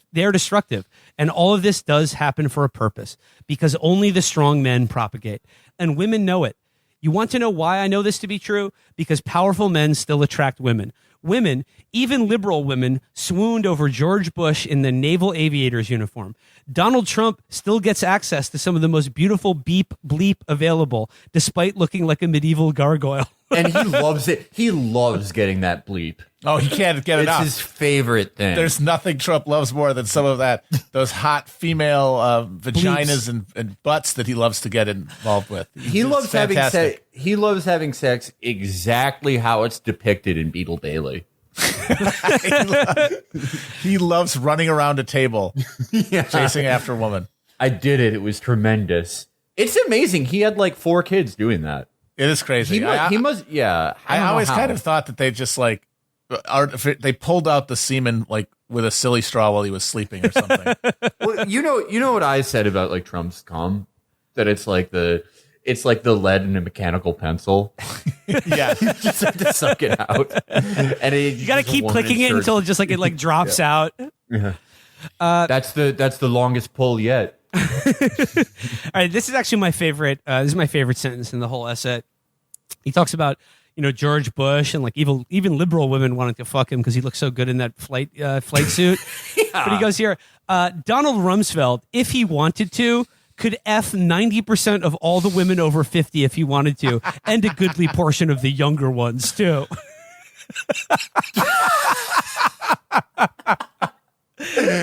Donald Rumsfeld could F every woman in America over 50 and most of their daughters too. And he goes here, and he won't, because Rummy's been married to the same woman for 50 years and he wouldn't toss that away for a quickie. He's a real man. No wonder the Euros hate and fear him. Last sentence of the essay. Facts. We'd better get more like him. We'd better become more like him, because if we don't, men will become a footnote to history. Well, I mean, that sums it up. I mean, we need to get a lot more like Donald Rumsfeld, and I guess we didn't do that because now the Taliban control Afghanistan 20 years after this. So I guess men are extinct now. Sorry, Kim, and as are you. You're nothing now. So yeah, you died, dude. I'm sorry. That's the most pussy. That is the most pussy thing a man can do, is just fucking die. It's pretty sus to die, dude. All right. Well, so that was our first ever over 2 episode reading series. But to shift gears now, I would like to talk about movies, music, and television. And just by way of this, I'd like to introduce this by reading for you what the domestic box office and Billboard Top 10 for the week of September 11th, 2001. The number 1 movie in America on September 11th, 2001 was The Musketeer. Does anyone remember that movie? I have one Musketeer? Just The Musketeer. No, not the 3 Musketeers. It's just called The Musketeer. How do I not remember that? I don't remember that movie at all. The Musketeer. Alexander Dumas' novel is updated with an Eastern influence. Ooh. Yeah. It was pretty good, honestly. It was banned after 9/11 for that Eastern influence. Oh, it was Sui Hark. Is it a Choi Hark movie? No. It's got it's a stunt it's choreographed with Sui Hark's okay. stunt choreographer. Oh wait, I do kind of remember this movie now. Yeah, and it had Tim Roth, Catherine Deneuve, wow, Mina Suvari, Stephen Ray. Yeah, I do not remember this at all. Wow. Man, if you want, it's like the Musketeers with like wire foo or something, I guess. Yeah. Wow. That's wild. If you want proof of how like I grew up, I had a boyhood crush on Catherine Deneuve. I mean, who didn't, Felix? Who didn't? Come on. Yeah. I was just like, I remember like being with my friends though, like at camp, and they're like, "What actress do you think is hot?" I'm like, "Catherine Deneuve." And they somehow like didn't murder me. They somehow like kept being friends with me. Well, they didn't Gomer Pyle me and put a bunch of soap in pillowcases, even though they like should have. Well, that's saying because that as like a 10-year-old. Well, that's because Felix, they had never seen Louise Buñuel's Belle de Jour. If they had, they would know.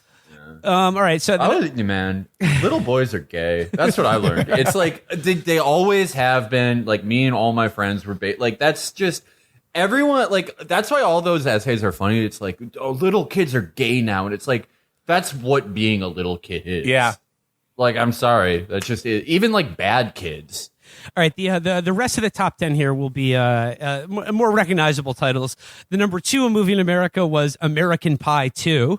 The number 3, Captain Corelli's Mandolin. Oh, hell yeah. Greatest movie of all time. Nicolas That's my Cage favorite is movie. Italian. Wonderful. 4, Jurassic Park 3, Shrek, The Curse of the Jade Scorpion, a Woody Allen comedy mystery. The Fast and the Furious, of course, Moulin Rouge, and The Mummy Returns. But I can't believe The Musketeer was the number 1 movie in America. Billboard top 10 for the week of 9/11. Number 1 song in America, I'm Real, Jennifer Lopez featuring Ja Rule. And, you know, like... That was counter 9/11 truth. She was singing from the perspective of 9/11. Don't question the official narrative. Yeah. It's real. They found the passports. Number 2, ironically, is Fallen by Alicia Keys. Number 3, Someone to Call My Lover by Janet Jackson. Number 4, Hit 'Em Up Style, Oops by Blue Cantrell. That's an artist that currently residing in the Where Are They Now category. Mm-hmm. Number 5, Let Me Blow Your Mind, Eve featuring Gwen Stefani. Number 6, Where to Party At, Jagged Edge with Nelly. I mean, okay, that song still goes. Number 7, You Remind Me by Usher. 8, of course. I mean, the number 8 is the song that, I mean, it should have been, you know, the song 9/11 made this song. It's, of course, It's Been a While. Number 9, Drops of Jupiter by Train. And number 10, the song that caused 9/11. That's what they were listening to in the cockpit. And number 10, of course, Hanging by a Moment by Lifehouse.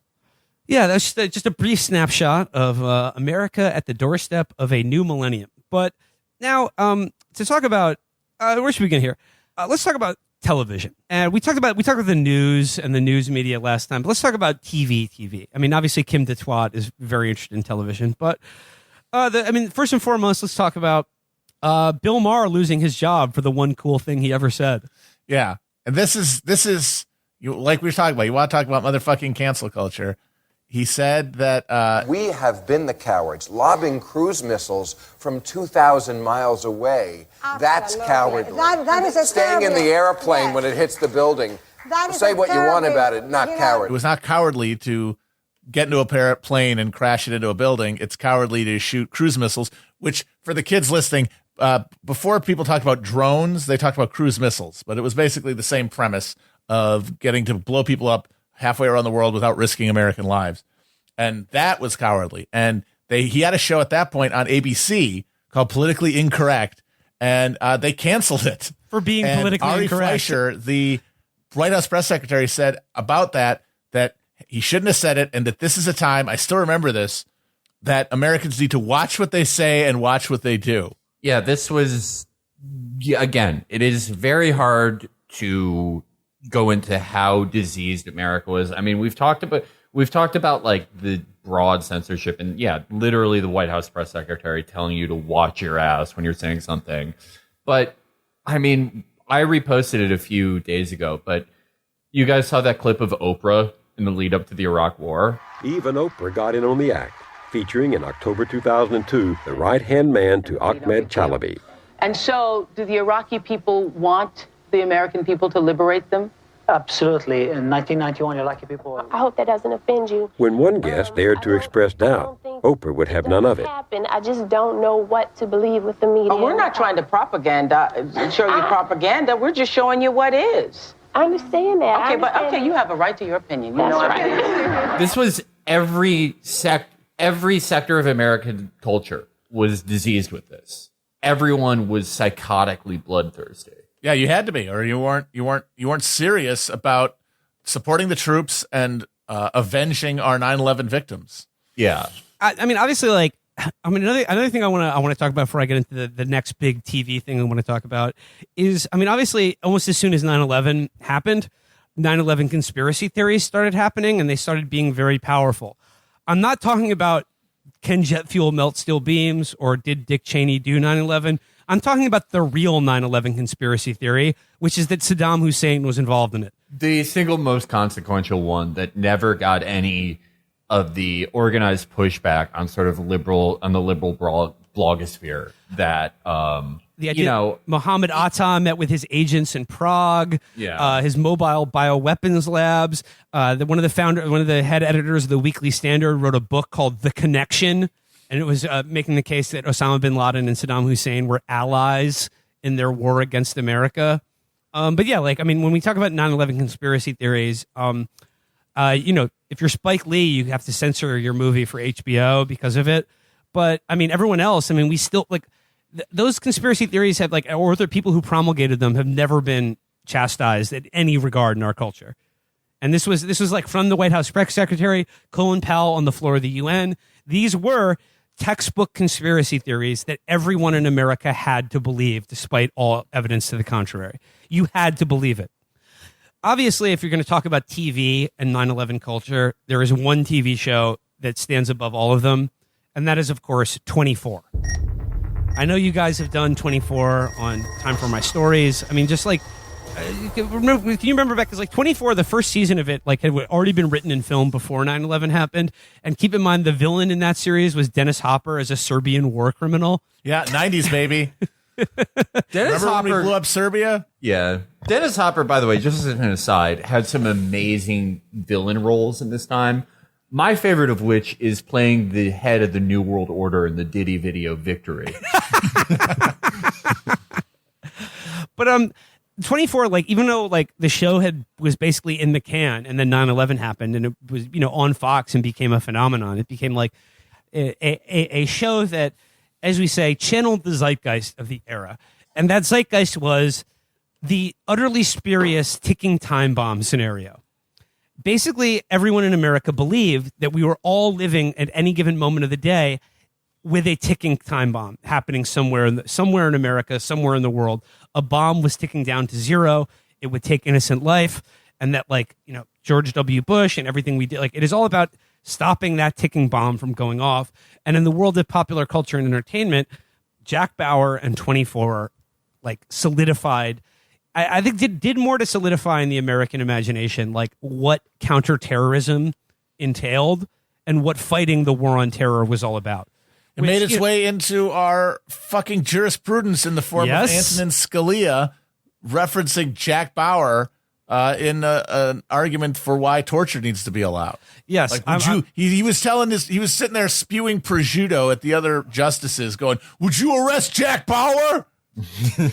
I'm just going to quote. I'm going to read now a quote about this very issue. The Supreme Court Justice cites Jack Bauer and the Hollywood torture show 24 as relevant background for constitutional jurisprudence. This is Scalia talking. Jack Bauer saved Los Angeles. He saved hundreds of thousands of lives, Judge Scalia said, then recalling season 2, where the agent's rough interrogation tactics saved California from a terrorist nuke. The Supreme Court judge etched a line in the sand. Are you going to convict Jack Bauer? Judge Scalia challenged his fellow judges. Say that criminal law is against him? you have the right to a jury trial. Is any jury going to convict Jack Bauer? I don't think so. So the question is really whether we believe in these absolutes, and we ought to believe in these absolutes. So yes, Antonin Scalia, in arguing against fellow Supreme Court justices to essentially officially legalize torture, said, are you going to put Jack Bauer in jail after he saved hundreds of thousands of lives in Los Angeles? That guy, the real guy. Yeah, the real thing. The totally imaginary thing that didn't happen. So I don't know. I mean, like, how do you guys place like 24 as like the sort of archetypal American TV show of the War on Terror era? It did the job of like keeping everything terrifying at all times and maintaining the stakes of absolute apocalyptic danger. I think that's one of the most important things that it did. 24 was very important for a specific time, and it was successful after this time, but it was important for this specific time up to, I think this is a very important period when we're talking about the 9/11 Bush era very generally. There's a period before Iraq, the lead up to Iraq, and the part of Iraq where we're fighting the Iraqi army. That's the part of the War on Terror where you're actively cheering about it. And then after that, after 2005, it becomes less something you cheer for and more something you ignore. Yeah. And to that end, 24 was really, there were other shows like this. There was other media like this. There was stuff about terrorism. There was stuff about like any moment there could be a nuke under your fucking son's like soccer field in Ames, Iowa. But really, it served this singular function, and it was the best made and most exciting of this type of show, even though going back and me watching it for my Mad series, I fucking hated it. I thought it sucked. I even think like a similarly evil show like Homeland is like far better made. But not every show was like this. The rest of the culture was at such a fever pitch. I mean, I put the Oprah thing in the chat here, that you didn't need every show to be like 24. You didn't need every show to be like, there's a bomb under you right now. Everyone else was kind of doing that. That was cable news was doing what it's supposed to do, which is just make you terrified all the time. The rest of, I think even more interesting than 24 is the mawkishness that we saw in the rest of the culture. Yeah. I think about like Jon Stewart, like taking out the puppy on 9/11. I think about like all the Saturday Night Live bullshit where they like go out and hug Giuliani and tell everyone it's going to be okay. And with that, it makes me less think, oh, we're so insane then. We were. But it really does make me realize how little anything has actually changed. Yeah. I mean, this is our response to everything. Yeah. We have a bifurcated system where on one end for one group of people, you set the tone. The tone is terror, death, destruction. Any moment could be the last moment of your life if you don't let these people do whatever they want. But then the rest of it is it's sort of buttressed by this emotional manipulation and mawkishness that even if we are doing 9/11 every day, we get to cry about it for years after. And years. We should never reflect on what we are doing to Afghanistan. We should never think about why we are going to Iraq. We should never even think about really why this happened, much less what happened. The fact that we are crying means you cannot question it. Yeah. And that is always, we're still doing that for name the fucking thing. No, to go back to like our first episode of this, when I talked about like the irony is dead cultural moment, and that the idea that like cynicism would be replaced, cynicism about like American institutions and America like as a country and a culture would be replaced with this kind of patriotic correctness, which manifested itself in this very like smarmy and mawkish entertainment that was just like, oh, like we want, things have to be nice now. And what's fascinating is that we're living in a current cultural and like sort of in terms of entertainment, we're living in a similar moment right now, and where similar demands are being made of artists to be nice, to not portray anything unpleasant, but it's largely coming from like the left side of the political spectrum and not the right. Whereas after 9/11, that same sense of like mawkish, think of our feelings shit was imposed by the right. I mean, we'll see. Like, I mean, I don't think ultimately like either efforts are truly like going to be successful, because I think like the main point about here is like, despite how much like all of this stuff was like programmed and like sort of imposed on America, and everyone like pretended to like it for a long time. I mean, does anyone believe for a second that like cynicism and irony have gone away or are going to? I mean, it didn't help that all of that sincerity was supposed to be in the service of this national mission to stop terror, and part of that being invade Iraq to protect us from weapons of mass destruction that didn't fucking exist. Like, yeah, I mean, nobody who took that shit seriously was rewarded for their credulity. They were just shown to be fucking suckers. Right, and it shows everyone in America does fundamentally believe the same thing, that you cannot yell at me if I am crying. And it just erased to see who cries first. The fact that, as you said, Matt, all this sincerity was marshaled towards, that we believe in the government now was marshaled toward an effort to lie. It was all one big fucking lie. And which brings me to segue to my favorite bit of movie 9/11 historical crossover.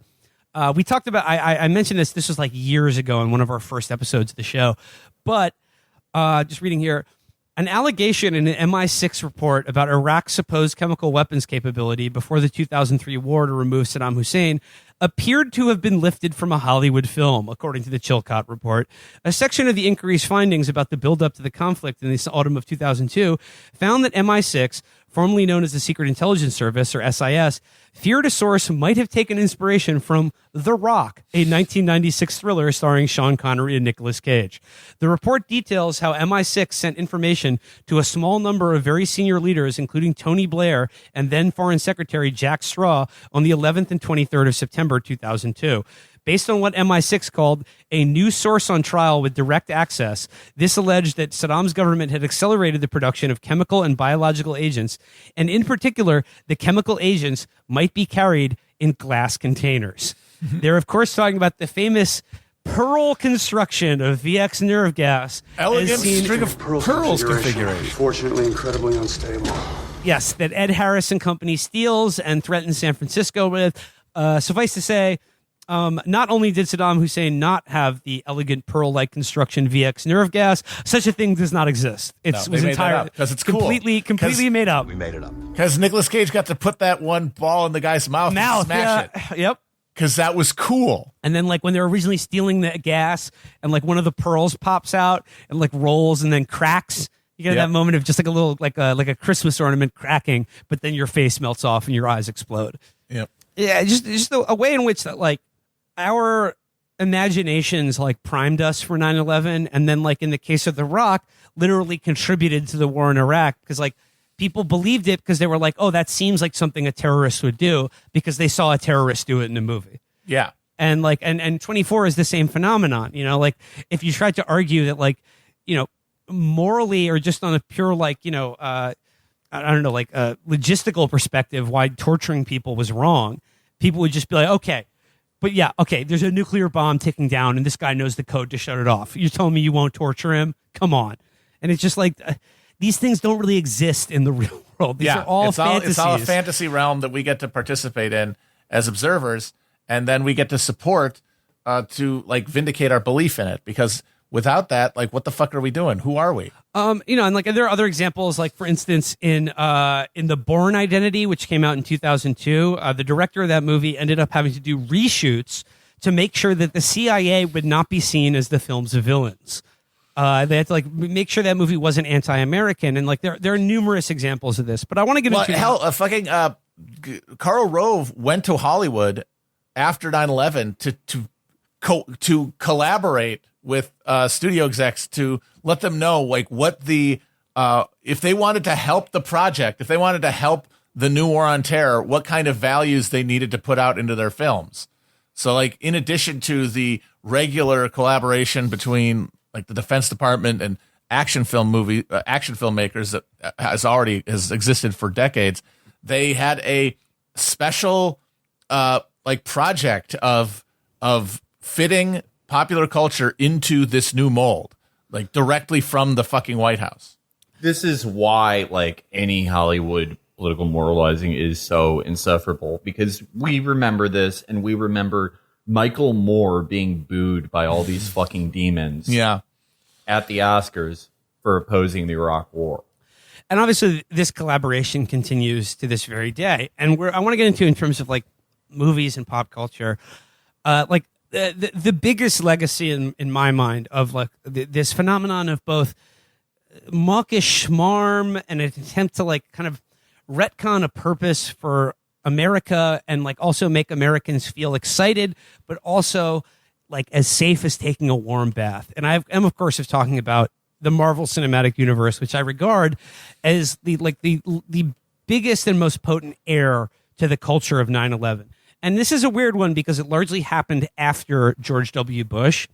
But like everything we've been talking about, I think we see the effects of it in the MCU.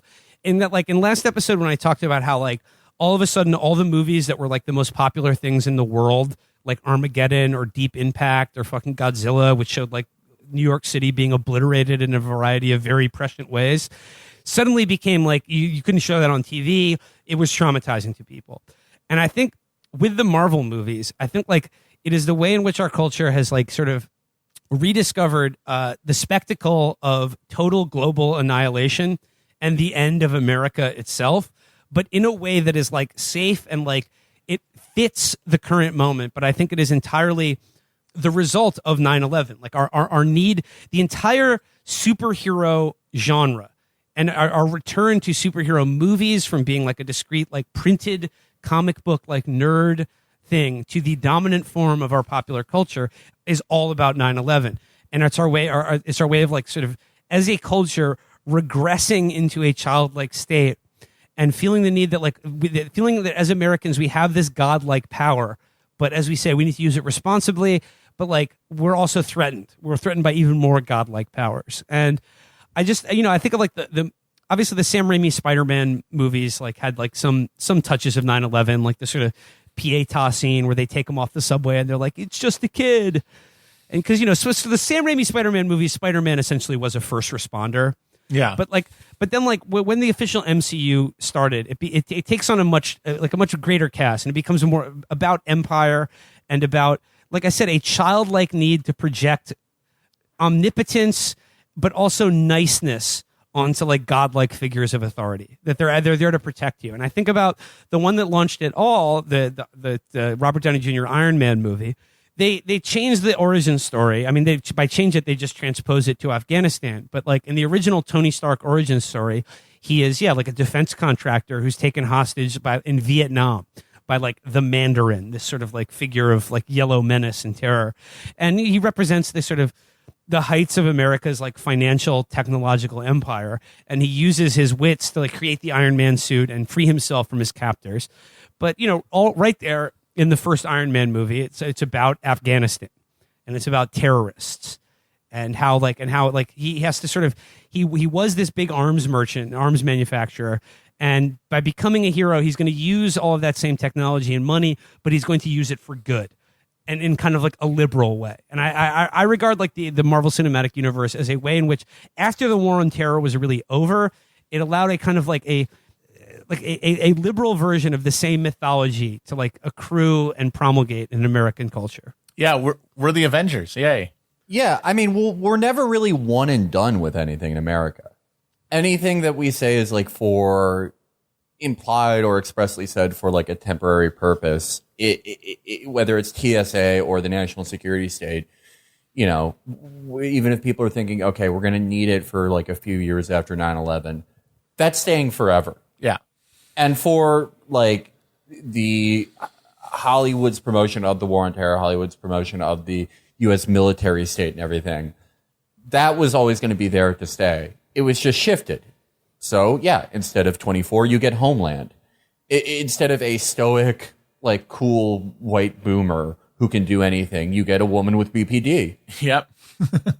Instead of like, Navy SEALs, some people get that. But what most people get are Marvel. Yeah. Everything stays, you just shift the palette on it. But, I mean, like, do you see the same kind of, like, patriotic correctness, but like in a post-Bush, post-Obama, because like like they're about like people coming together to save the world, but like they're not mean You know, they have to be nice, and like any moment, like someone, what's his name?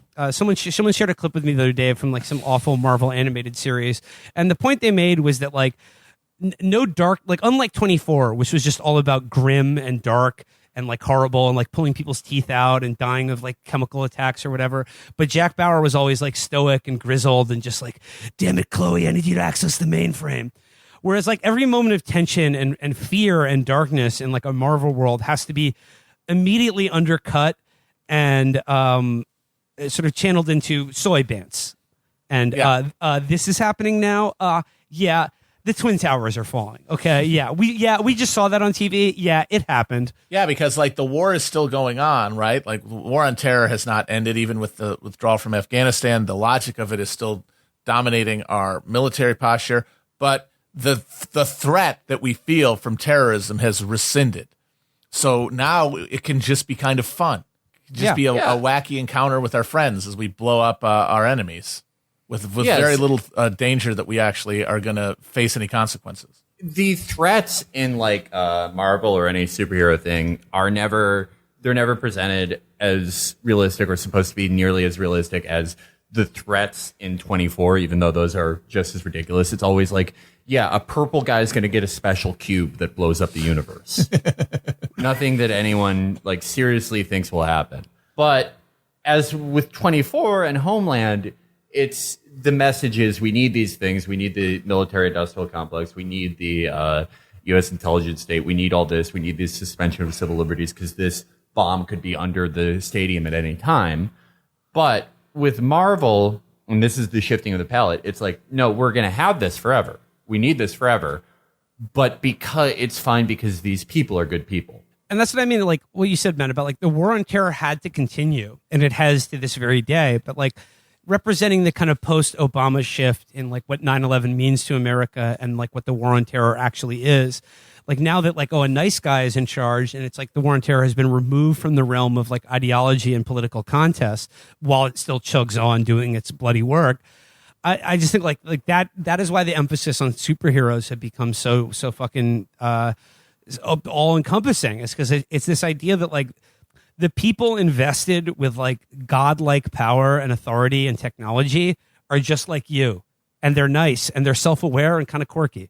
And so that way you feel safe when they exercise that authority on your behalf. You feel like they're doing it for good reasons and they're not lying to you like George Bush or Dick Cheney. Yeah, because they'll do a bant. They won't try to overawe you with bathos. They'll wink at you while they're doing it, so you know that you're in on it. Do you guys have any further thoughts on movies, or should we go into Felix's take on rap music?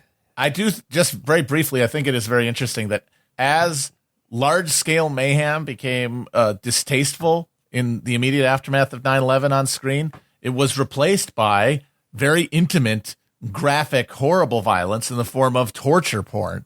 Like the Saw movies. Yeah, yes. like the Saw movies, like Hostel. There's this, and then all of their imitators. Like nobody the desire for violence never went away. The desire to vicariously experience violence never went away. It was pushed into more intimate avenues. Yeah, which went very well with a national mindset of revenge and punishment. Yeah, and like the Saw movie Saw is a perfect example of that. That whole movie takes place in a dirty bathroom, and it's just like two guys shackled to a fucking like steam pipe. But the moral universe of the Saw movies is that like if you live in a society, you can torture someone to death. And actually, you're not actually torturing someone to death. You're just giving them choices. Yeah. Yeah, actually, Jigsaw never killed anybody. I love that. He just kidnapped somebody and sewed a fucking hand grenade into their asshole and made them have to dig it out in 30 seconds. But they could have done it. They technically could have done it if they had just been chiller. Like, and I'm sorry, like Abu Zubaydah, you made us waterboard you 500 times for you to give us information that didn't exist. Now, moving from the silver and small screen to the world of your iPod, which also became a thing after 9/11. Let's talk a little bit about music, because the obvious examples were like all of the hilarious and jingoistic fucking like blockbusters, like the Toby Keith songs. Those are red, white, and blue. And the Taliban song, the courtesy of the red, white, and blue. Big resurgence of Lee Greenwood's "God Bless the USA."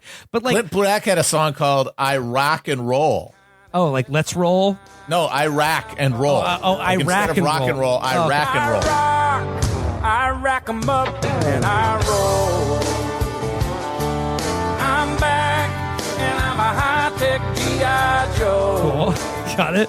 I create ISIS and roll. My favorite one, Daryl Worley's "Have You Forgotten?" Yes, just yes, absolutely reminded me of the most Langley ass fucking song ever written. "Don't Tell Me Not to Worry About Bin Laden" was the part of the chorus, and it came out like what 2004. It's like nobody has forgotten, motherfucker. That's all anybody can fucking talk about.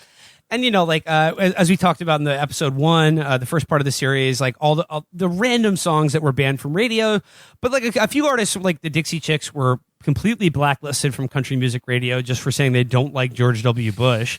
But like other bands like, Rage Against the Machine, they had their radio play cut because of, not just the content of their songs, but very clearly the things that Zach De La Rocha or Tom Morello said after 9/11 about U.S. foreign policy, as well as System of a Down had their song yanked from the radio because what their lead singer said about like, hey, like maybe we should talk about U.S. foreign policy, like contributing to this fucking atrocity or whatever. So like there were acts who were just accidentally censored because they wrote a song about having fun in New York City or dropping the bomb. But people were politically censored for it. But like, I think it's just like that Toby Keith, Daryl Woolery moment did not last long. It like that had about a staying power of about a year or two. But whereas I think like the more interesting changes happen in ways that were unexpected.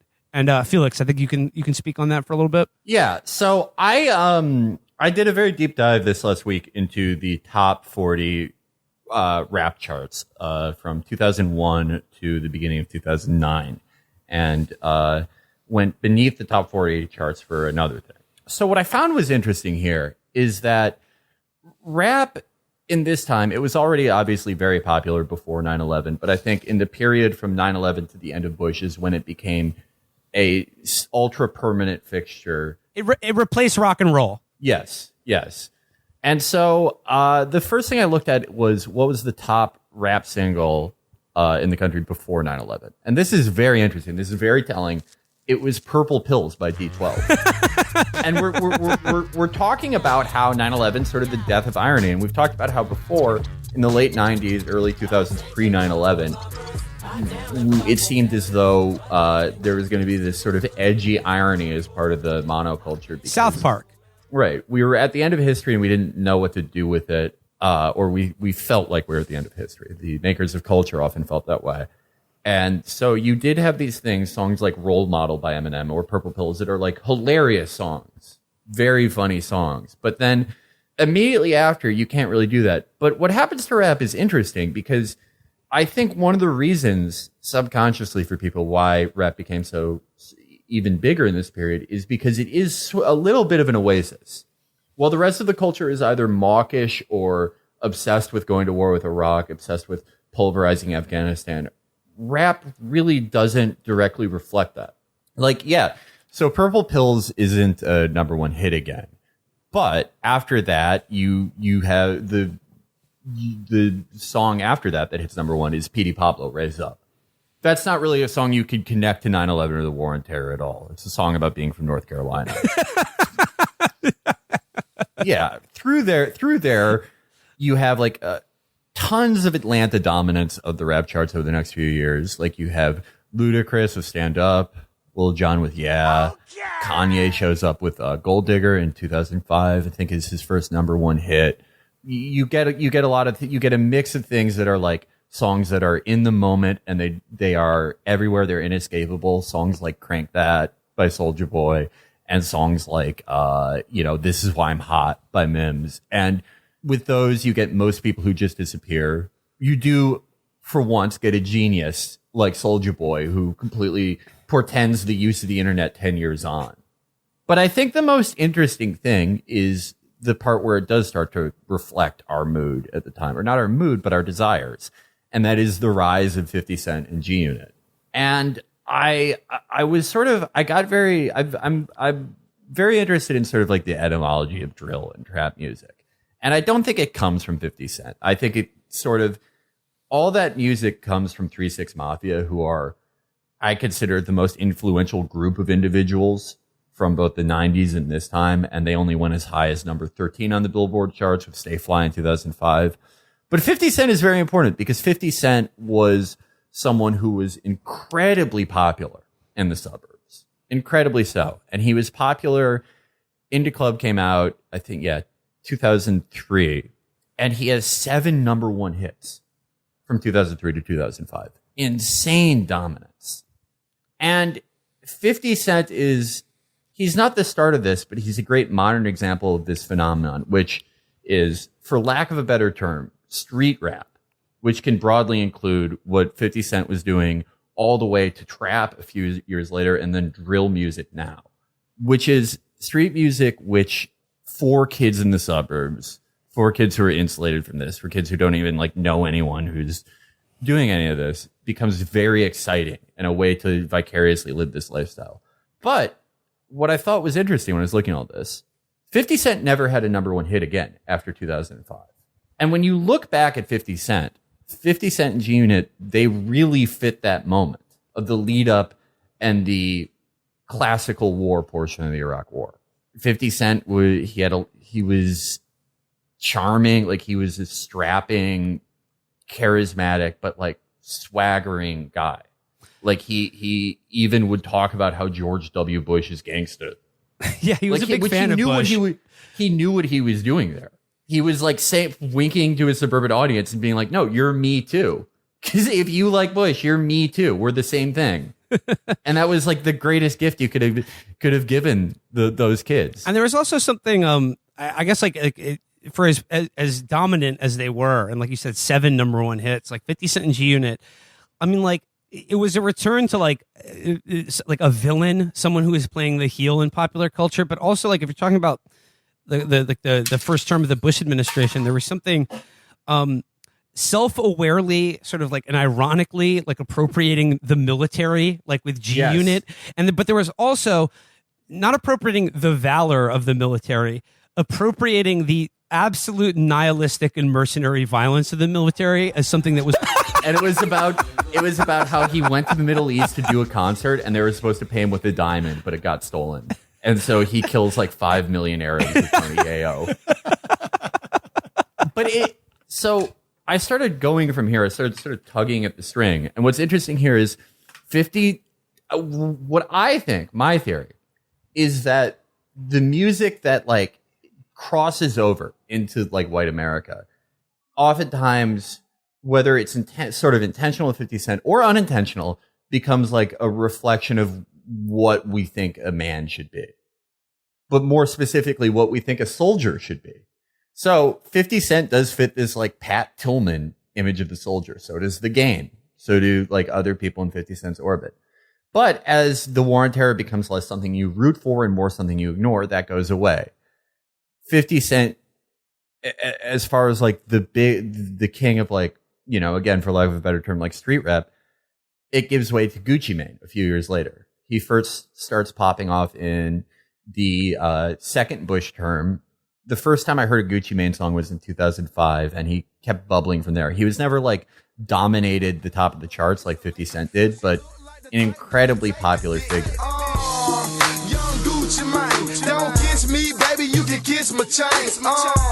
But anyway, Gucci Mane led to expansion of the trap genre, and him, 3 6 Mafia, and Lil Wayne all kind of led to drill being commercially viable. Now, drill obviously comes well into Obama and after 9/11 and after Bush, but I do think it's important because it shows a similar and more perverse reflection than 50 in the lead up to the Iraq War. So the thing that's very interesting to me with drill is there have always been rappers who, as we said, this is show business. You shouldn't care if they really did the things they talk about. That's what all artists not be a do. Fucking concern. This is artistic expression. I mean, and that was a lot of the appeal of 50 Cent, the way he blew up so quickly was based on this self mythology about he actually was shot 9 times. Yes. But obviously for like a lot of consumers, that's for some reason very important, because it's a way to live vicariously through someone else and access this way of life that's very dangerous and exciting without having to experience any of the consequences. So we see an explosion in drill around 2012. And it continues to be this huge genre of music, this huge genre of rap. The thing I think is interesting with it is that it represents a reflection in what we think soldiers should be. You know, Pat Tillman is just a regular Ranger, or any good Marine that you used to suck your own dick about giving up your first class seat to. That's not good enough anymore. As the war clearly becomes more pointless and it's just sort of about killing, the only thing you can do is get obsessed with better soldiers. And, you know, in Chicago, where this first sort of popped off, yeah, you have guys like Fredo Santana and Chief Keef and King Von, namely. And not all of those guys killed people, but there was like a level of authenticity that clearly like thrilled people who would never even know anyone who lived a life like that. And King Von, who is, according to some people think he killed upwards of 7 people by the time he was done with high school. People were able to do this perverse fucking thing where it's like, oh yeah, you thought 50 Cent was hard? Look at this guy. And it's insane, but it gets more insane from there.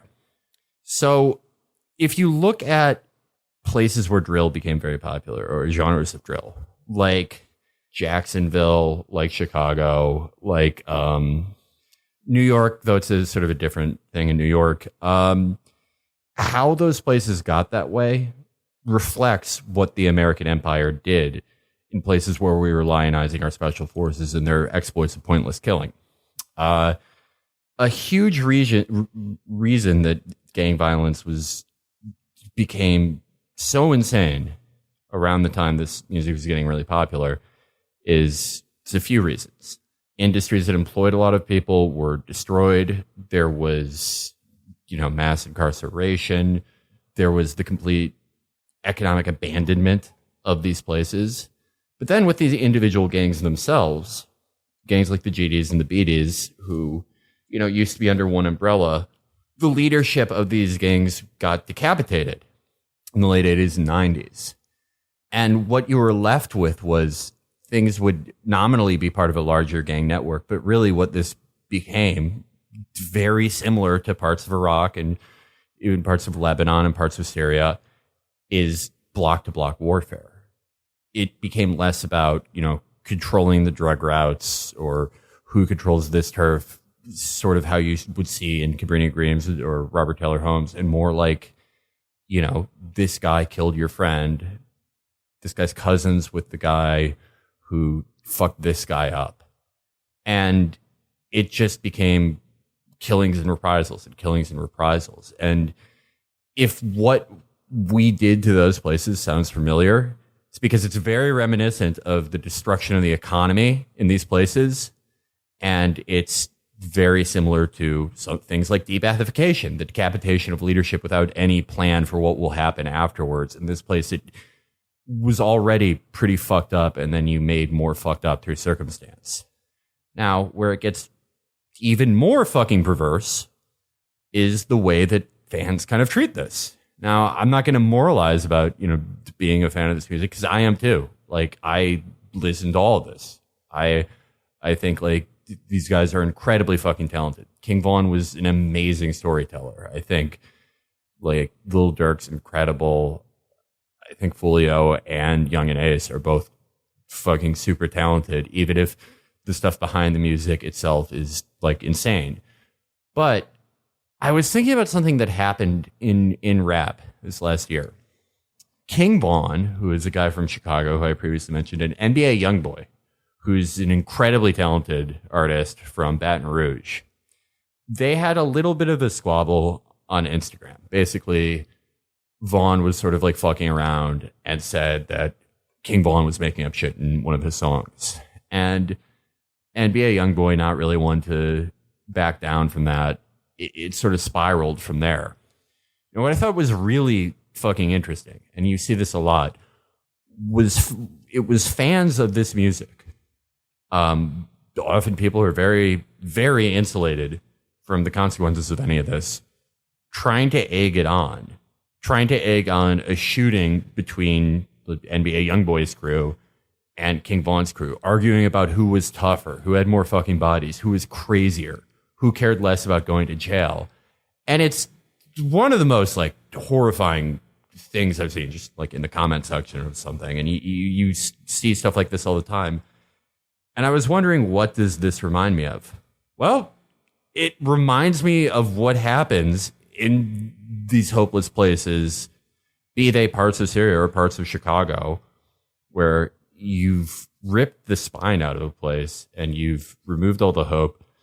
And now what you have are groups of young men who they grow up in the war and this is all they know. What happens? The CIA's group is fighting the Pentagon's group.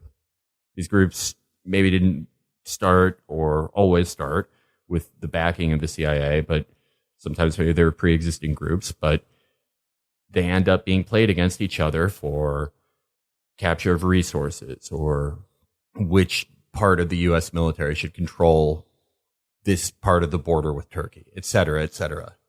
This, I mean, it just seems like kids in the suburbs, I don't think they know they're doing this or even are aware of that as an aspect of our empire, but just accidentally imitating what the empire does. And sort of cap this off, I alluded to how guys like King Von can be seen as the Green Berets or the DevGru of things like this. Something I thought, an artist I think is incredibly interesting, has a fascinating, if not very fucked up story, is Y&W Melly. Y&W Melly, he comes from, I think it's outside of Orlando. It's not a huge city. But I think Melly has some pretty great songs, and he caught a lot of attention in late 2017 and 2018. And he has this very interesting song called Murder on My Mind. And Murder on My Mind is immediately it can be reminiscent of like Ghetto Boys' Mind playing tricks on me. But it's a very fucking weird song. If, you're listening, you already know the story with Melly. I'll explain it. So in Murder on My Mind, it is about how he's sort of mentally tortured and how fucked up his life is. But then there is a part of the song about a little bit of halfway through where he talks about accidentally killing his friend. And let me pull a super fucking dark song, made darker by the fact that Y&W Melly is been held for almost 3 years now on the charge of killing two of his friends. They allege from cell phone data that Melly staged a shooting to look like a drive-by, drove the car somewhere else to shoot at the car more, and then drove mental illness and snapping and killing someone. People, again, very insulated from it, developed a fascination. And what I think is interesting about Melly, and there are a lot of rappers now who are like 17 years old, and there are, stories not as crazy as Melly, but, people like, as I mentioned, Young and Ace and Fulio, whose most of the output that people know that's like gone viral are songs about them and their friends killing each other, very graphically recounted. Any of the war he was fighting, but he just loved the killing. I think for a lot of people, there is no point to these wars. Some of these wars not even fought over, as I said, turf or control of the drug trade or anything like that. It is just reprisals and murders. And you can get into the guy, you can decide the reason you like someone is they're the best at killing. You decide that. And where do you go from there? Now, there's obviously tons and tons of stuff with rap that happened in this era and has happened since. But I just thought this was, I caught a string of yarn and I wanted to pull it and see how far I could go. Maybe I'm totally wrong about this. Of course, it's always a risk when you make a bold claim of a cultural parallel. But who knows? And like Felix, when you're talking about the violence and just like absolute deprivation of like the neighborhoods that produce the imaginations and the lives of these artists, like for which, like, at a time when America was like there could be nothing better for America than to be at war. It, like, it becomes in the music and in a kind of popular imagination, like there's nothing better than being a soldier. And like guys start just saying, I'm a soldier. I'll die for this. Like, I'm going to war for my set or my block or whatever. And I think, like, if you look about this, like you said, like the rap music was a weird kind of counter programming to this dominant narrative that was like certainly a product of and celebrating a lot of the same, channeling a lot of the same like violent tendencies of like the American politics and culture at the time. But it's channeling it in a way that like is unexpected because, like I said, it's sort of like glorifying violence in the exact same way CNN does, but bereft of any of like the patriotic bullshit or like actual mythology or narrative that makes it okay to do that. And just sort of just like it becomes like an actual and accurate reflection of the like just extreme nihilism of America, despite the fact that we're supposed to be. And like every other current in the culture is like imposing on you and leading you to believe that, we're not cynical anymore, that we're in fact very sincere. And like I said, like we believe in ourselves anymore. But like in actuality, we are just doing violence on a massive scale for no reason to make ourselves feel good. Right. And I mean, I think this is the greatest example of culture being downstream from politics. This is, I mean, people always talked about how, rap is a reflection of what's really going on, and that's definitely true. But not just what's really going on in these neighborhoods, what is going on with our country. Yeah. The frontier came home, but it did not come home to most of the places where, the biggest consumer group in rap. Old friend, the baseball crank, republished in the National Review, originally published on his blog on September 12th, 2001. This is the baseball crank, where I was on September 11th. It says here, I wrote this piece on September 13th, 2001, when everything was still fresh, and I was still writing a baseball blog, The Baseball Crank, at the Providence Journal. I rerun it every year on this day. And, I read it every year on this day. So this is the baseball crank. Okay. On Tuesday, they tried to kill me. Now, yes. They were in their caves in Afghanistan, just thinking we've got to do something about this fucking crank. He loves baseball too much. Now the American pastime. You can laugh at Dan for saying that, but the next sentence is, I am ordinarily at my desk between 7:30 and 8:30 in the morning in my office on the 54th floor of one of the World Trade Center's towers. So I guess he has a little bit more of a claim to this than the average lower Manhattan office goer. Tuesday, I was running late.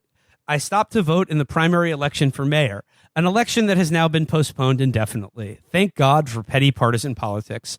Around 20 minutes to 9, as I have done every day for the past 5 years, I got on the number 23 train heading to Park Place, an underground stop roughly a block and a half connected underground to the Trade Center. The train made its usual stop at Chambers Street, 5 blocks north of my office, where you can switch to the local 19 that runs directly into the Trade Center Mall. The subway announcer, in a rare audible announcement, was telling people to stay on the 2-3 because the tunnel was blocked by a train ahead of us. Then he mentioned that there had been an explosion at the World Trade Center. Now, I grew up in the suburbs, so maybe I'm not as street smart as I should be. But after living in the city a few years, you develop a sense of the signs of trouble. I don't know what the explosion was, maybe a gas leak or something, but I knew that I was better off getting above ground to see what was going on rather than enter the complex underground. So I got off the train to walk to work. When I got above ground, there was a crowd gathering to see the horror above. A big hole somewhere between the top 15 and 20 stories of the North Tower. Having no sense of direction, I thought it was number 2 at the time, not number 1 where my office was, with flames and smoke shooting out. I quickly realized it would not be safe to go into the office.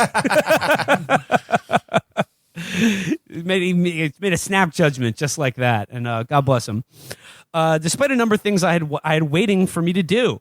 So I heard the chatter around me, there having been a plane crash into the building, onlookers were saying a small plane at that point, and a possible terrorist attack, I turned away to start looking for a place to get coffee and read the newspaper until I could find out what had happened. That was when it happened. The sound was a large bang, the unmistakable sound of an explosion, but with almost the tone of cars colliding, except much louder. My initial thought was that something had exploded out of the cavity atop the tower closer to us and gone where? It was followed by a scene straight out of every bad TV movie and Japanese monster flick. Simultaneously, everyone around me was screaming and running away. I didn't have time to look and see what I was running from. I just took off, hoping to get away from whatever it was in case it was falling towards us. Nothing else can compare to the adrenaline rush of feeling the imminent presence of deadly danger. And I kept moving north. See, that's the thing. Like going right back to the Kim Du Toit essay, like end of history of American life, people were so fed up being safe.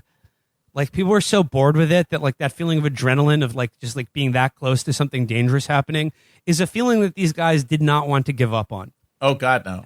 And they wanted to make sure, and they have largely succeeded in the fact that we will all be living with that fear for a long fucking time. Do you think that like someone tried to call Baseball Crank like the night before and was like, "Don't come into work," and he was like, "I don't accept calls from Jewish people until halfway through the week." I think it wasn't the election. I think actually someone was calling him, telling him to get to work early that day. It's the most important day for you to go to work. Fucking Hank Aaron's going to come to your job. You have to be there.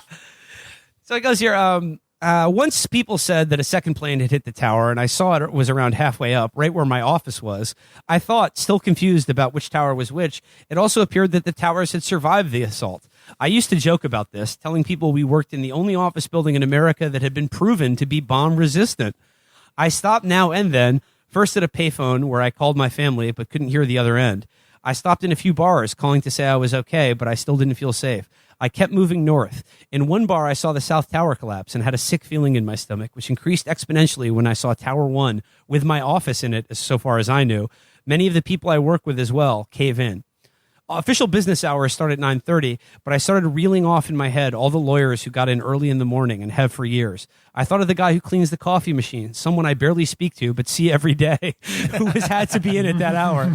I was still nervous and decided not to think about anything but getting out alive.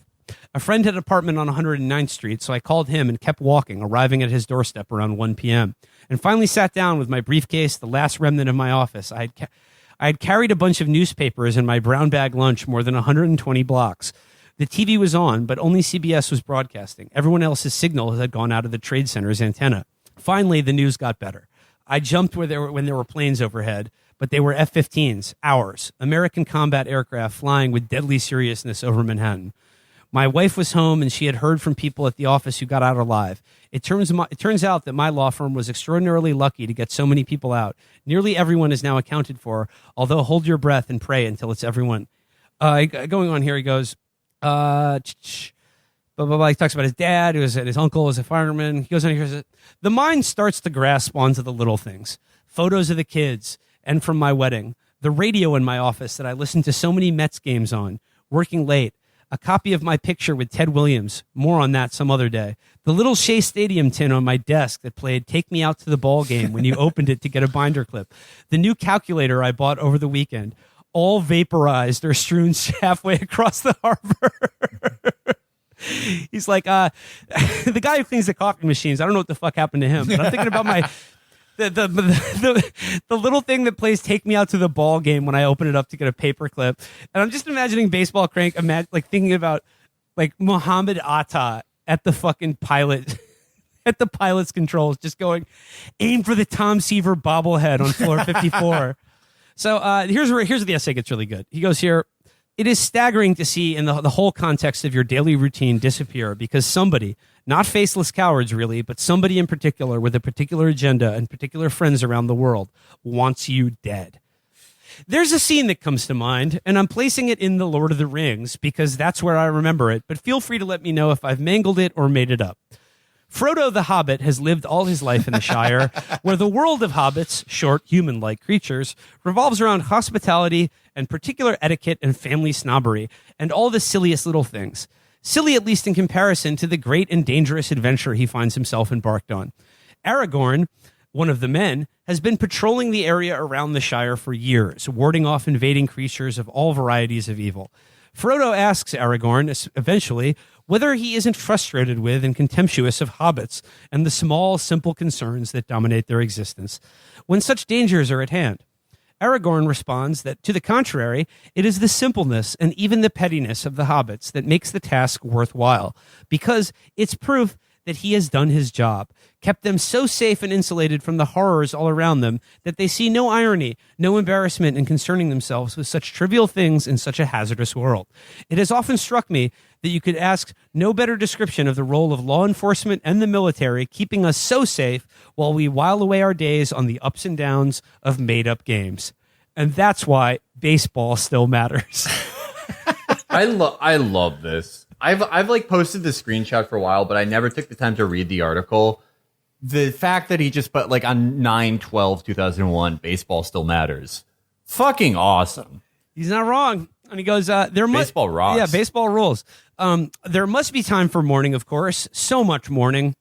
And time as well to feel secure that 55,000 people can gather safely in one place. I mean, not anymore, Dan. We've gotten rid of that by now.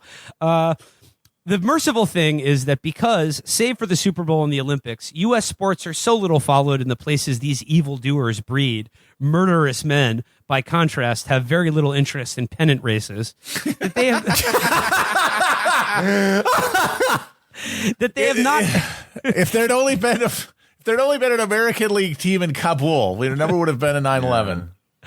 He goes here, they have not acquired the symbolic power of our financial and military centers, but that may not be forever. He's saying because like it's baseball and not soccer, Al-Qaeda didn't think to fly a plane into Shea Stadium.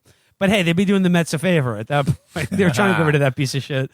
He goes, but once we feel secure to try, we owe it most of all to those who protect us, as well as those who died, to resume the most trivial of our pursuits.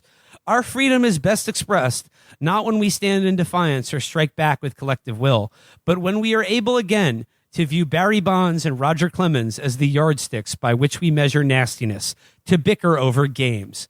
That's why the baseball crank will be back. This column may be on hiatus for an undetermined time while the demands of work intrude. We intend to be back in business next week, and this will not be without considerable effort. But in time, I will offer again my opinion of why it would be positively criminal to give Ichiro the MVP. Okay, out of everything in this article, that is the most offensive to me. The idea that this fucking prick is like, it would be ludicrous, it would be criminal to give Ichiro the MVP, the greatest hitter in Major League Baseball history, probably. Him and Pete Rose. I mean, take your pick. He goes here, well, it would be positively criminal to give Ichiro the MVP, and why it is scandalous that Bill Mazeroski is in the Hall of Fame. And then I'll be free again. The baseball crank, it's still cranking after all these years. The best. He's still the god. I mean, he was there. Good. Baseball crank was there with us at the beginning. He's still with us now. 20 years after 9/11, we're living in the cranks world. We got to keep cranking. Just keep cranking, folks. Just keep cranking. So all you can do is crank. All you need is As Soulja Boy said, in this world, you either crank that Soulja Boy or it cranks you. So there we go. That is the end of part 2, concluding our definitive series on the 20th anniversary of 9/11. Gentlemen, what have we learned? Nothing. Nothing. Absolutely. Yeah. Absolutely and we never nothing. will. Fuck you. Come back to me when this makes sense. Yeah. That's really it. We haven't changed or learned anything. That's pretty much how it stands. And that Garrett and we were 9/11 ensured we never would have to again. That was the real gift of it. Until next time. Bye-bye. Until next time.